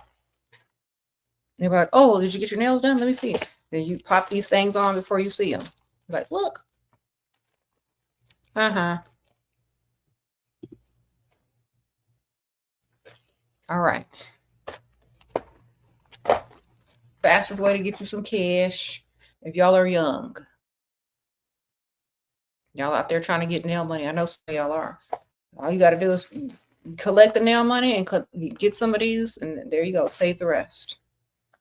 He don't know you meant this type of nail money. You said women are paying for their own weddings. I wouldn't be getting married if I had to pay for my own wedding. I'd be laughing. No, sir, you don't deserve marriage if you can't pay for a wedding. Okay. Well, if some of these women are doing too much at the wedding, some of these women spend more money on their wedding than they get in their divorce. Okay.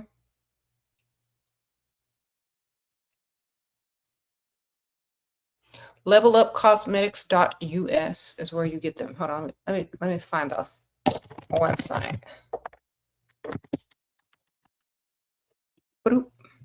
Here we go. I'll just type in nails for y'all. I'll get y'all right to the spot. Copy. All right, here's the nail. There's other stuff on that website, but this is the nails link. All right, there you go. You got to type in nails in the search.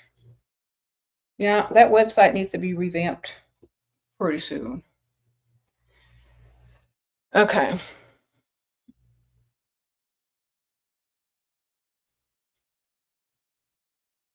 You said, how do you make an old man feel special? Call him, give him a nickname or a pet name.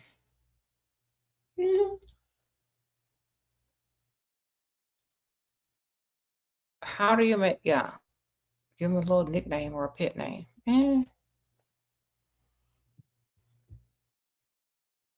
going live while I'm on vacation. I don't know. If they got Wi-Fi, if they let me go live, we'll see.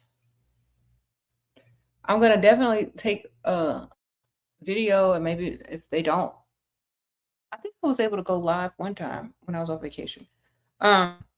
If not, I'll just make a vlog when I get back, y'all, or post up on Instagram or something. If we can. You gonna miss me next week? I know I'm gonna miss y'all too. But I'll be back.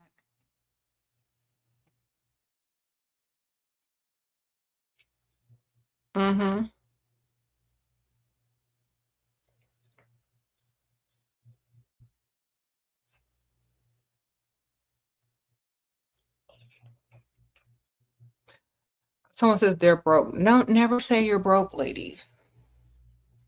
Say you're broke. Let me tell y'all something also by saying you're broke. It's unattractive to rich people. Okay. Don't say that. Not even to me, darling. Just say, I'll get those nails next week. You don't have to tell me, you don't have to give up too much information. You know, you don't have to speak negatively about your financial situation. You don't have to talk bad about yourself. You don't have to spew your lack across the screen. Just say, I'll get them next week, baby. You know what I mean? This is a habit that we got to break, because this is part of also self-love. Okay. Don't ever claim something you don't want. You don't want to be broke, stop claiming it. All right. You put yourself in a broke frequency in everybody's mind up in here. And if you're broke and you tell everybody you broke, now everybody gonna see you as broke, and that is gonna amplify your brokenness. So don't do that. All right. Just teaching y'all, because some of y'all don't realize when certain vocabulary also will repel rich people. It will repel rich men. So learn how to use your vocabulary correctly to attract, not repel. Okay? Because there are a lot of people that have money and they definitely don't like when people use the word broke. They will literally walk the other way. So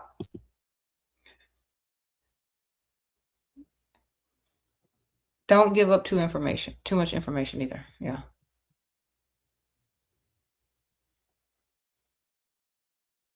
Shira, what discuss with his female friend? I know her, so he intervenes. What?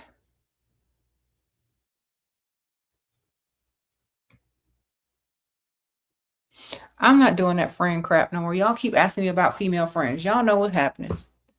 Y'all know men like whoever they're dealing with, and eventually they're gonna either roll around or they already have. What you waiting for to happen?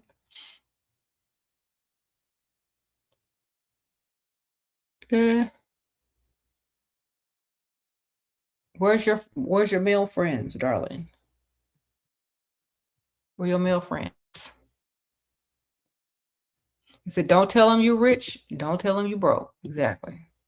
Tell him what you want. That's it. Don't tell him you're rich. Don't tell him you broke. Tell him what you want. Tell him what you would like them to do for you.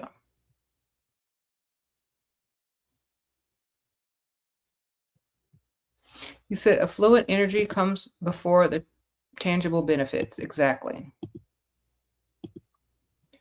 So, okay, so here's another tip and another clue when y'all are out and talking to men with money. Stop using negative words, okay? Don't use negative words. Can't, broke, all those negative words repel rich people. So, get them out of your vocabulary quickly, or else they will dismiss you. Okay, you might not get a call back, or they may try to correct you. That's all. So some of y'all are getting ghosted because some of y'all using the wrong vocabulary. Okay, believe me, I know. Because if I have this mindset, you better believe that men with money definitely going to have similar mindset, and they're going to be repelled by certain vocabulary. Okay, so can you tell me you can't cook? What? I'm not telling them nothing. I'm telling them the restaurants I like to eat at. You understand? Because if a man is asking me if I can cook, he's broke. You understand? Is he hungry? Does he need food?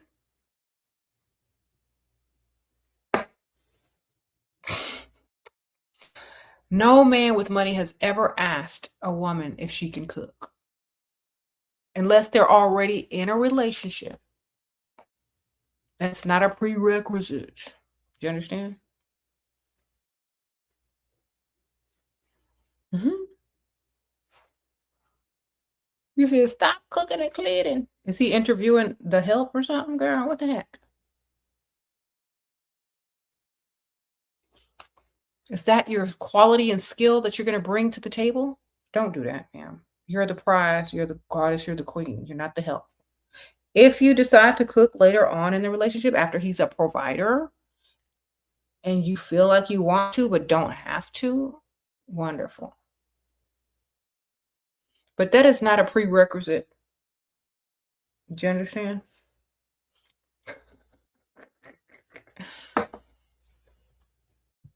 Because like I've told this story before, I've heard men at the bar talking about how good their wife cooks while hitting on another woman. Okay. They go home and eat the meal. You gonna nourish him to go out and talk to the next chick, ma'am. Make sure you understand what I'm telling y'all. Don't become the maid. Don't do it.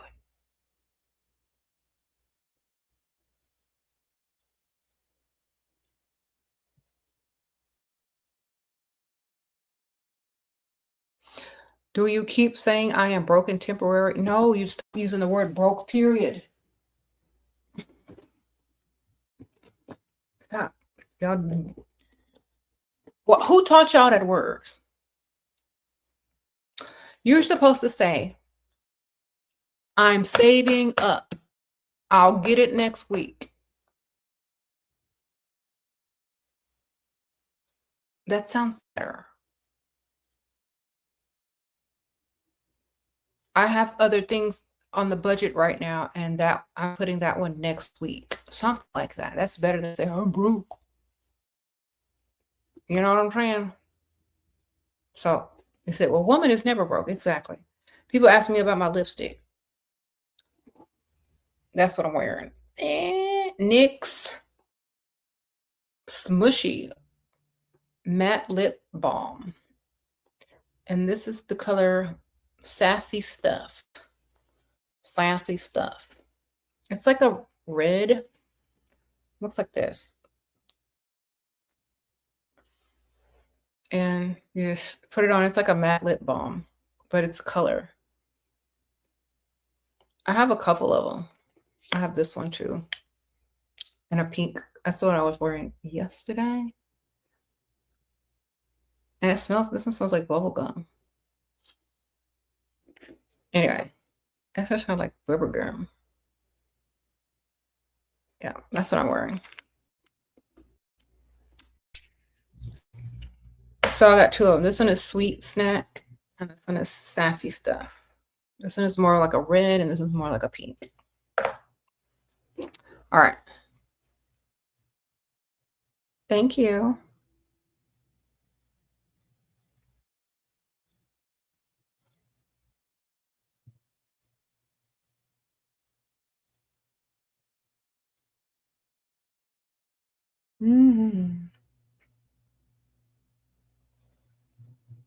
Yeah.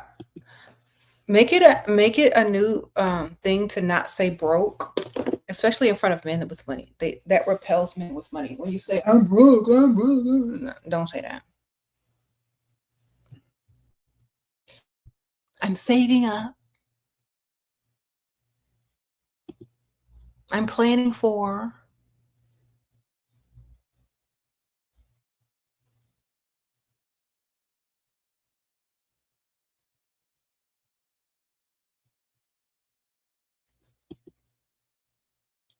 Sure, I'm a regular on the rich side of town. What can I ask the girl there? So he, what? What can you ask the girl there so he intervenes combo he did before?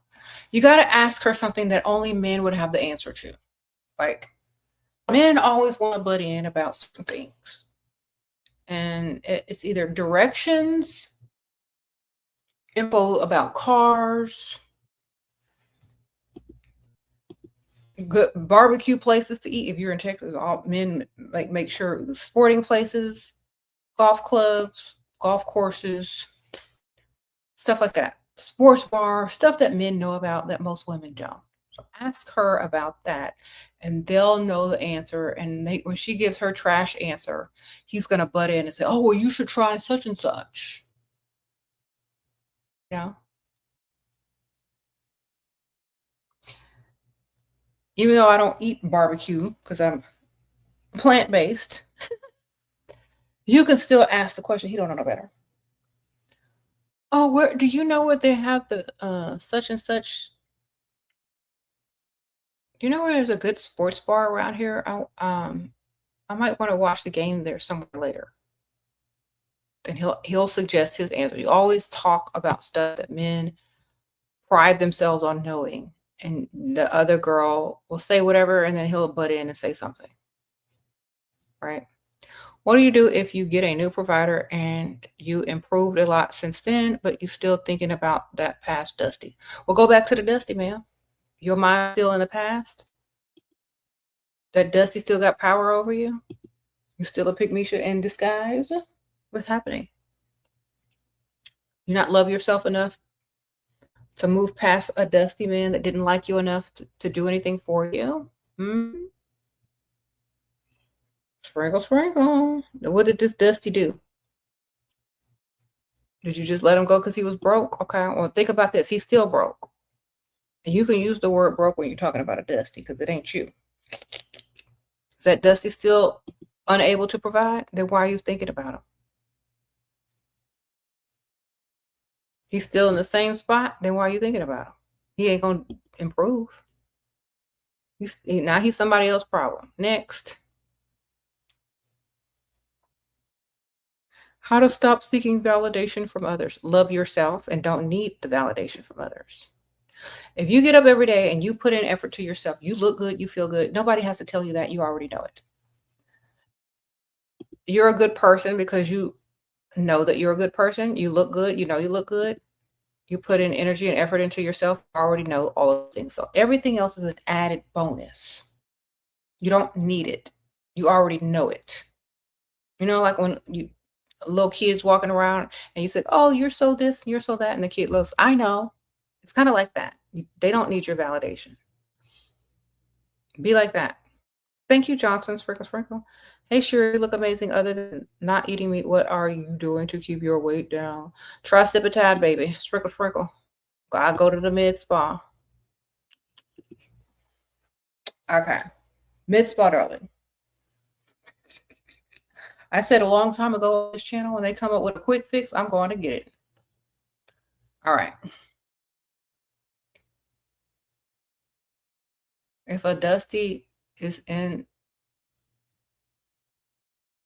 what? You said, what if a Dusty is made way more attractive than anyone you meet? Then go be with your attractive, broke Dusty, man. And be broke, but look at him as if he's the prize and he looks good. I'm sure a lot of other people will find him attractive too. And y'all can be sitting on a bus stop and you can be looking at him like he's all of that. Nobody gonna be looking at you. How about that? If you're all about looks when it comes to men and not about money, you're gonna have a hard life. Sprinkle, sprinkle. Okay. Thank you. Sprinkle, sprinkle. You're gonna have a hard life if you into looks. Just gonna tell you.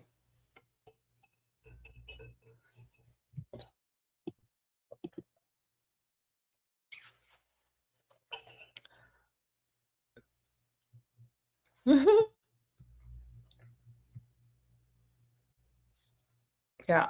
Go for lifestyle and money, not looks, darling. Because your Dusty might be cute, but when he tells you he don't have any money for you or that he can't afford this and can't afford that, it's not gonna be cute anymore. You know? Imagine you need something and you turn to him and he don't got it. Imagine you need some money for this or some money for that, and you turn to him and you say, "Baby, I need some help. Can you help me?" And he looks at you with his cute face and he says, "No, Pygmisha, I'm Dusty. I can't help you. You should have went for a man with money." Okay? Imagine that. Imagine him telling you you should have been with somebody with some money. Out of his own mouth. He can't help you. You should have got with a man with money. He will tell, and a Dusty will tell you that out of their own mouth. They will, because they know that's what you should have really did. Okay? He know why you there. And it ain't for no money, and it ain't for no man to provide. It's for because you like the way he looks.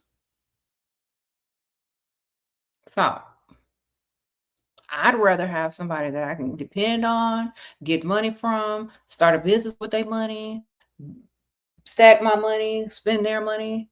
I'd rather have somebody for lifestyle and money versus someone because of how they look as a grown, able-bodied man. I don't care how you look.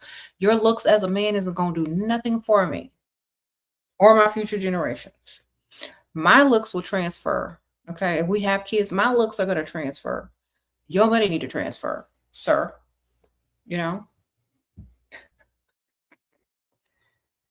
A lot of women who go for men with looks, they need to understand that looks ain't gonna pay them bills, baby. Sprinkle, sprinkle.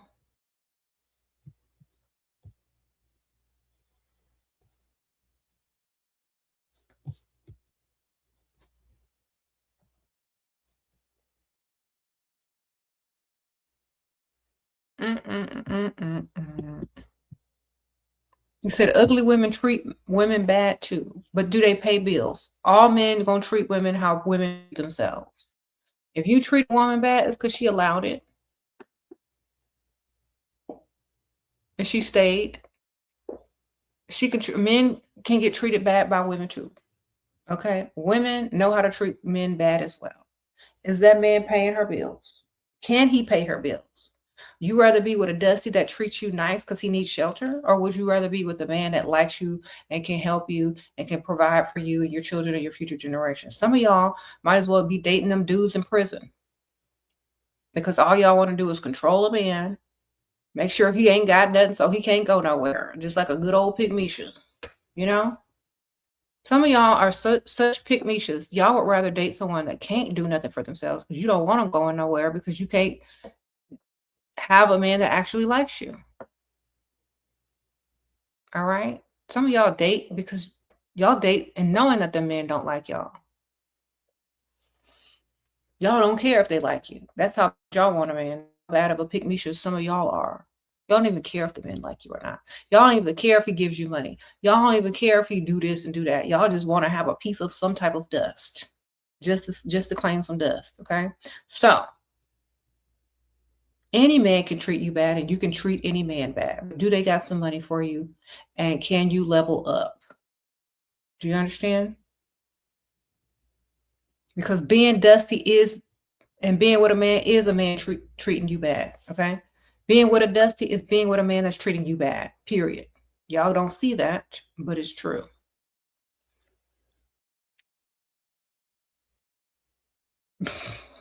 It's bad for your look. It's bad for your future generation. It's bad for your mentality. It's bad for your self-esteem. It's bad for him because you're enabling in him. It's bad all around. But y'all won't see it that way until it's too late.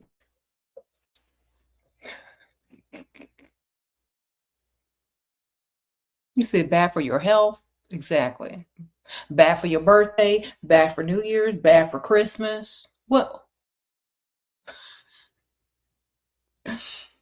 Mm-hmm. You said take it from those of us who know.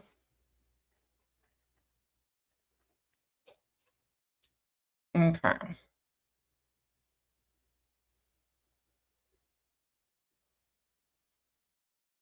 You said bad for business. Yep. You said they ruin all special occasions. Exactly. Next, don't be with no dusty girl. Get you a man with some money and that can provide a lifestyle for you.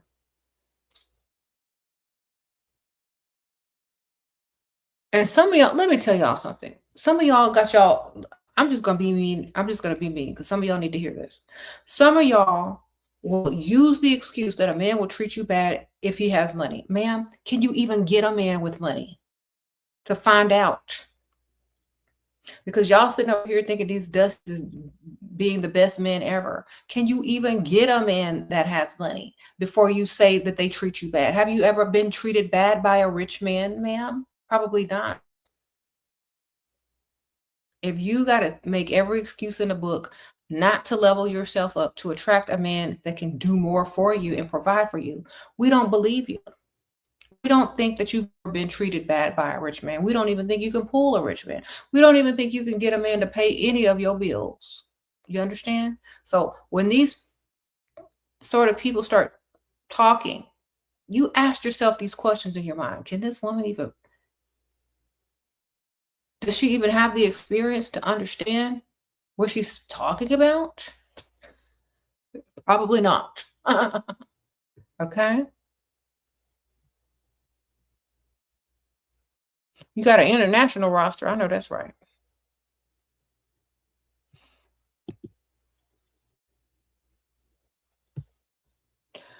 They be the main ones nobody looking for. Well, I can't date no man because what if they try to do this? What if they, girl, you can't do it anyway, even if you try, unless you put in a lot of energy into leveling up. Don't use that as the excuse. The excuse is you don't want nobody else to do it because you can do it. Okay, sprinkle, sprinkle.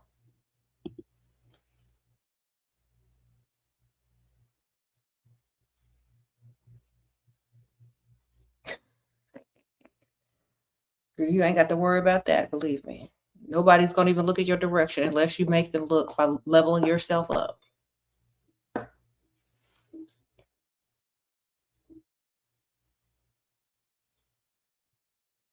They live in fantasy land.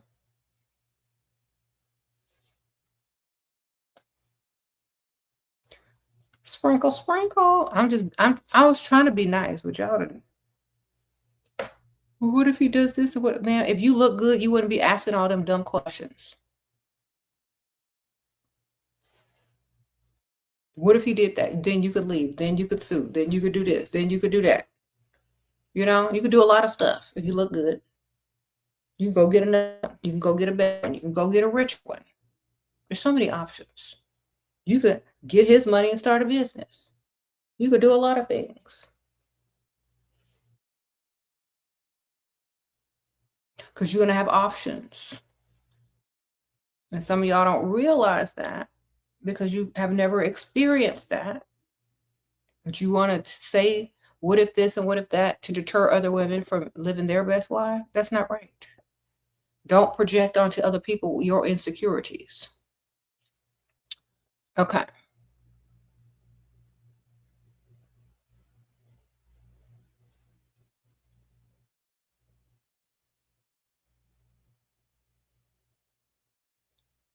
What?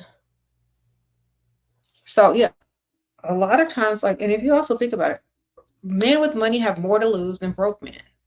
So they're not going to do the same stuff as broke men are going to do. Broke dusties. You know what I'm saying? Rich men have too many options and more to lose than some dusty on the street.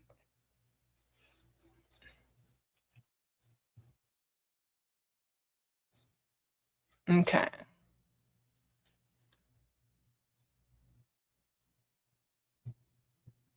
Now, some people have been in poverty for so long. Now, listen to me very carefully. And I'm not being mean, but I'm just being truthful. Some people have been in poverty for so long, they don't want to move out of it. They want to stay in it because that's all they know. They don't want to adjust. They don't want to improve. They just want to stay exactly where they are. And if anyone wants to level up out of it or past it, they get mad at them because they know that they don't have what it takes to move out of it mentally, physically, or spiritually. So instead of wanting to level up and improve, they just make excuses to why they don't want to level up, why they want to stay there, because they don't feel like they could evolve, they could change, or they could learn different things. They don't even want to put effort and energy into how they look. What makes you think they want to put effort and energy in learning new things? So that's why you got to leave people in the past and leave them behind, because they don't even want to put in effort on how they look. They don't want to put in effort on how to adjust to a different type of thinking so they can get more out of life. They don't even want to do that for their own kids. So why do you think that they're projecting? Because they don't even want to. And so since they don't want to do it, since they're too lazy to do it, since they're not confident enough to do it, since they don't care about their future generations enough to do it, they're going to project onto you. Do you understand? So instead of making excuses, find solutions instead. How about a couple wanting to provide for you? Girl, a throuple? You trying to be in a throuple, girl? That's too freaky for me, girl. Yeah. Whatever. I can't do all of that. That's some weird stuff. You might end up on the barbecue pit. All right. Sprinkle, sprinkle. Nope.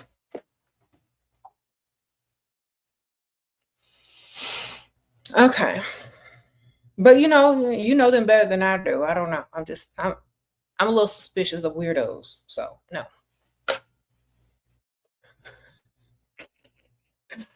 Okay.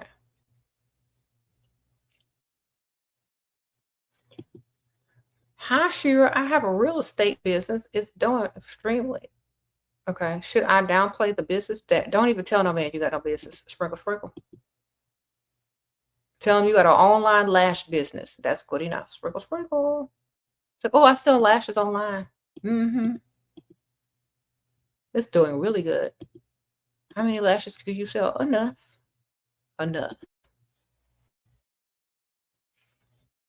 Don't tell them what you unless you already told them. Like,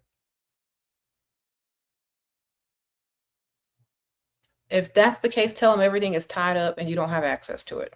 If you already told them. I'm not telling them nothing. No. I got a lash business online. It's doing okay. Even though you got an empire over there, man. Because you don't know why he's with you.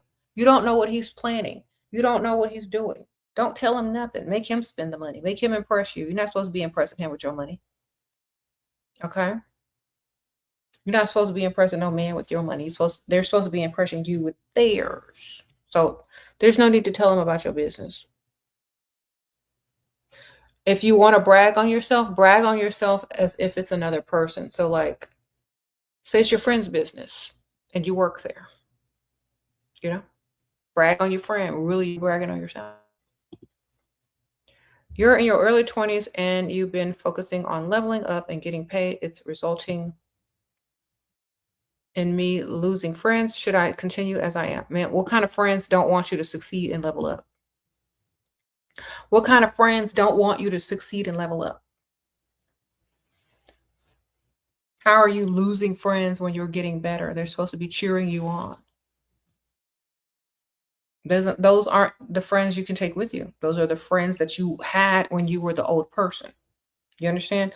When you're a certain version of yourself, you're going to have different friends. You are the friend that was tolerated at that level, but now you are no longer tolerated because you have risen above them. You understand? You make them feel bad about themselves. They have to level up, and if they don't, they can't get on your level. So therefore, you have surpassed them. Is it safe to say you have more than enough money to provide and give to her so she can have stability? It's safe if you paying them bills and she can see it instead of hear about it. Sprinkle, sprinkle. That's what makes a woman feel safe, when you could do something about it. Okay. Safe doesn't come with words. It comes with actions. So take action and pay them bills. It's not hard to find friends while you're leveling up. You got to level up to the place and then you find your friends. Okay. So for example, your old friends are going to fall off unless they are going with you on the level up. If they're not leveling up with you, they're going to fall off. When you get to the level, you'll make new friends. Do you understand? Leveled up friends. Friends that can do stuff with you. Friends that have enough money. Friends that have this. Friends that have that. You're going to level up with two new friends. You are a flight attendant on an airline. How can I maximize time? Working class to meet provider. 26, always look pretty for work. Thank you, Shira. Okay, girl, that's good. Sprinkle, sprinkle. Just look good and smell good. Get my perfume. What you wearing? What's that scent? Get you some pheromones too, man. Get you some whole cosmetics. Pheromones and a good perfume will always get them to start to approach you, okay? Because you're going to attract them, especially with them pheromones. You working in a closed area, a flight attendant on a first class, you get them pheromones, okay? I'm telling you. Smile, do a little eye contact, and you're in. Sprinkle, sprinkle.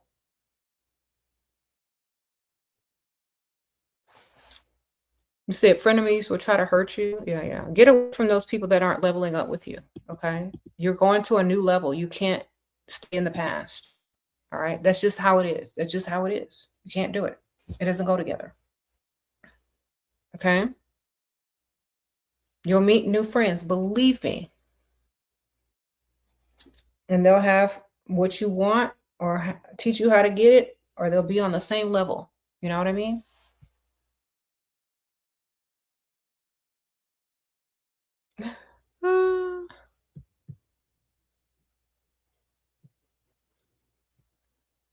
When friends realize you change, they don't like to see it and they result in resentment. Like, I've never been that type of friend. Like I'm leveling up to, or I'm congratulating you. You know, it's like they have to be mature. They have to know better. They're that stupid. I don't want to be around them anyway. You know what I'm saying? They don't realize why things aren't the way they used to be. Something's wrong with them.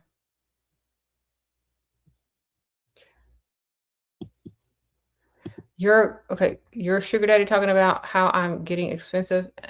On to the next. All right, sprinkle, sprinkle. At least you understand. At least you know what to do. You better get his money up, or you're gonna be on to the next one sooner rather than later, right? Uh-huh.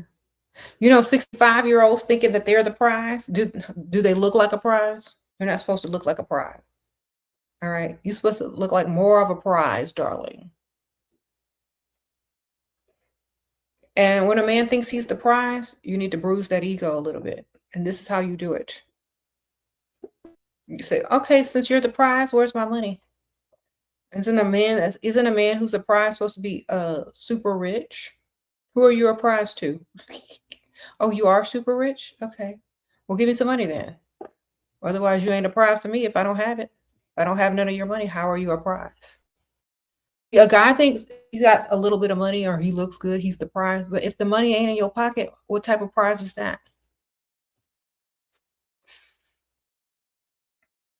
You the prize to yourself, sir, not to anybody else.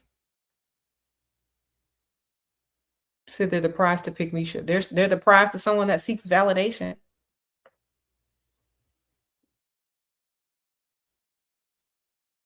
Okay.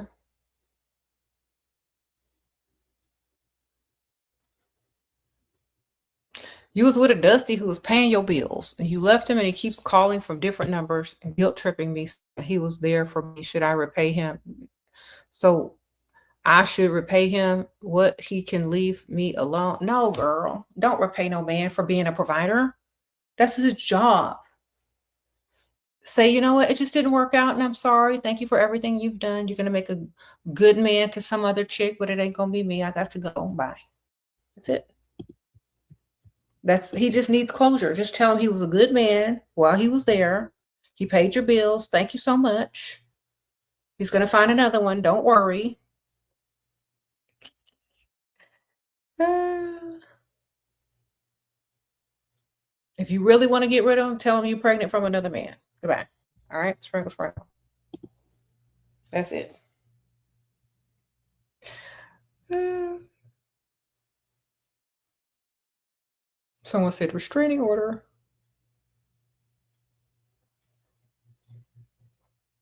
You really want to get rid of him? Tell him you're trying to have a baby right now.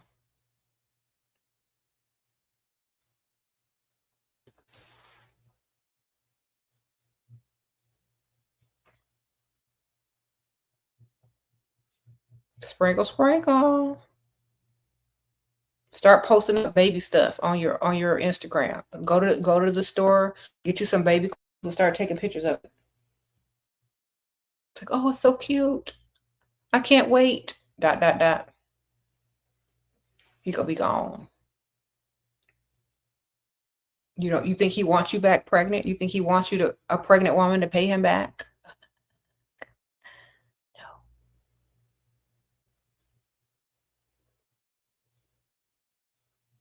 Your dad moved to another country, then you caught your boyfriend with on Tinder on his phone.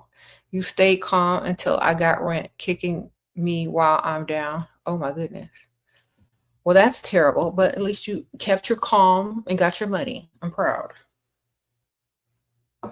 You said don't get her hurt. How can she be hurt if she tells the man that she's already moved on and having another baby with somebody else or having a baby with somebody else? What he gonna do?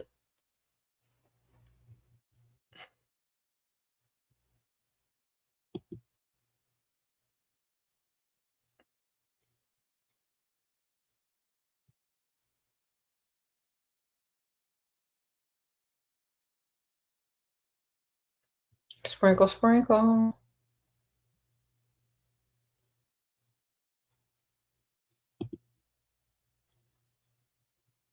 You start asking him for money for the baby, he'll be gone too. And not his baby either.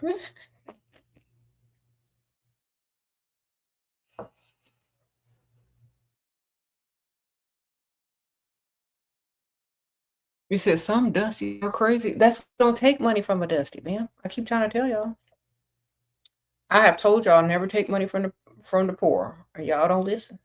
Y'all trying to get these dusty to give y'all money, and y'all know they ain't got it like that. If your God is to marry your provider, should I accept to move in with him? If your goal is to marry a provider, should you accept to move in with him, or do I tell him that's my goal? No, you don't tell him nothing. You get money first before you move in anywhere. You get enough money to be able to move out and be comfortable for about 6 months before you move in with any man. Okay? So he got to give you some money first. If your goal is to marry him, then make him spend a lot of money. The more a man invests in you, the more likely he will marry you. So when you get up in there, make sure before you get up in there, he needs to give you a lump sum of money in your account so that if it doesn't work out, you can leave with no problems and have, your stuff paid up. If you want him to marry you, you got to make him spend also while you're there living with him. The more he invests, the more he spends, the more likely he will marry you. Do you understand? So get his pockets. It's harder for a man to leave a woman that he spent a lot of money on because that's an investment. Do you understand? And I'm talking big money, not little money. So get him to spend. And you'll most likely marry him. Okay? All right. Anyway, y'all, I gotta go. But thank y'all so much for all the birthday wishes. I got a lot of y'all's gifts already. I appreciate you guys. And I will see y'all probably tomorrow. Y'all have a good rest of your day.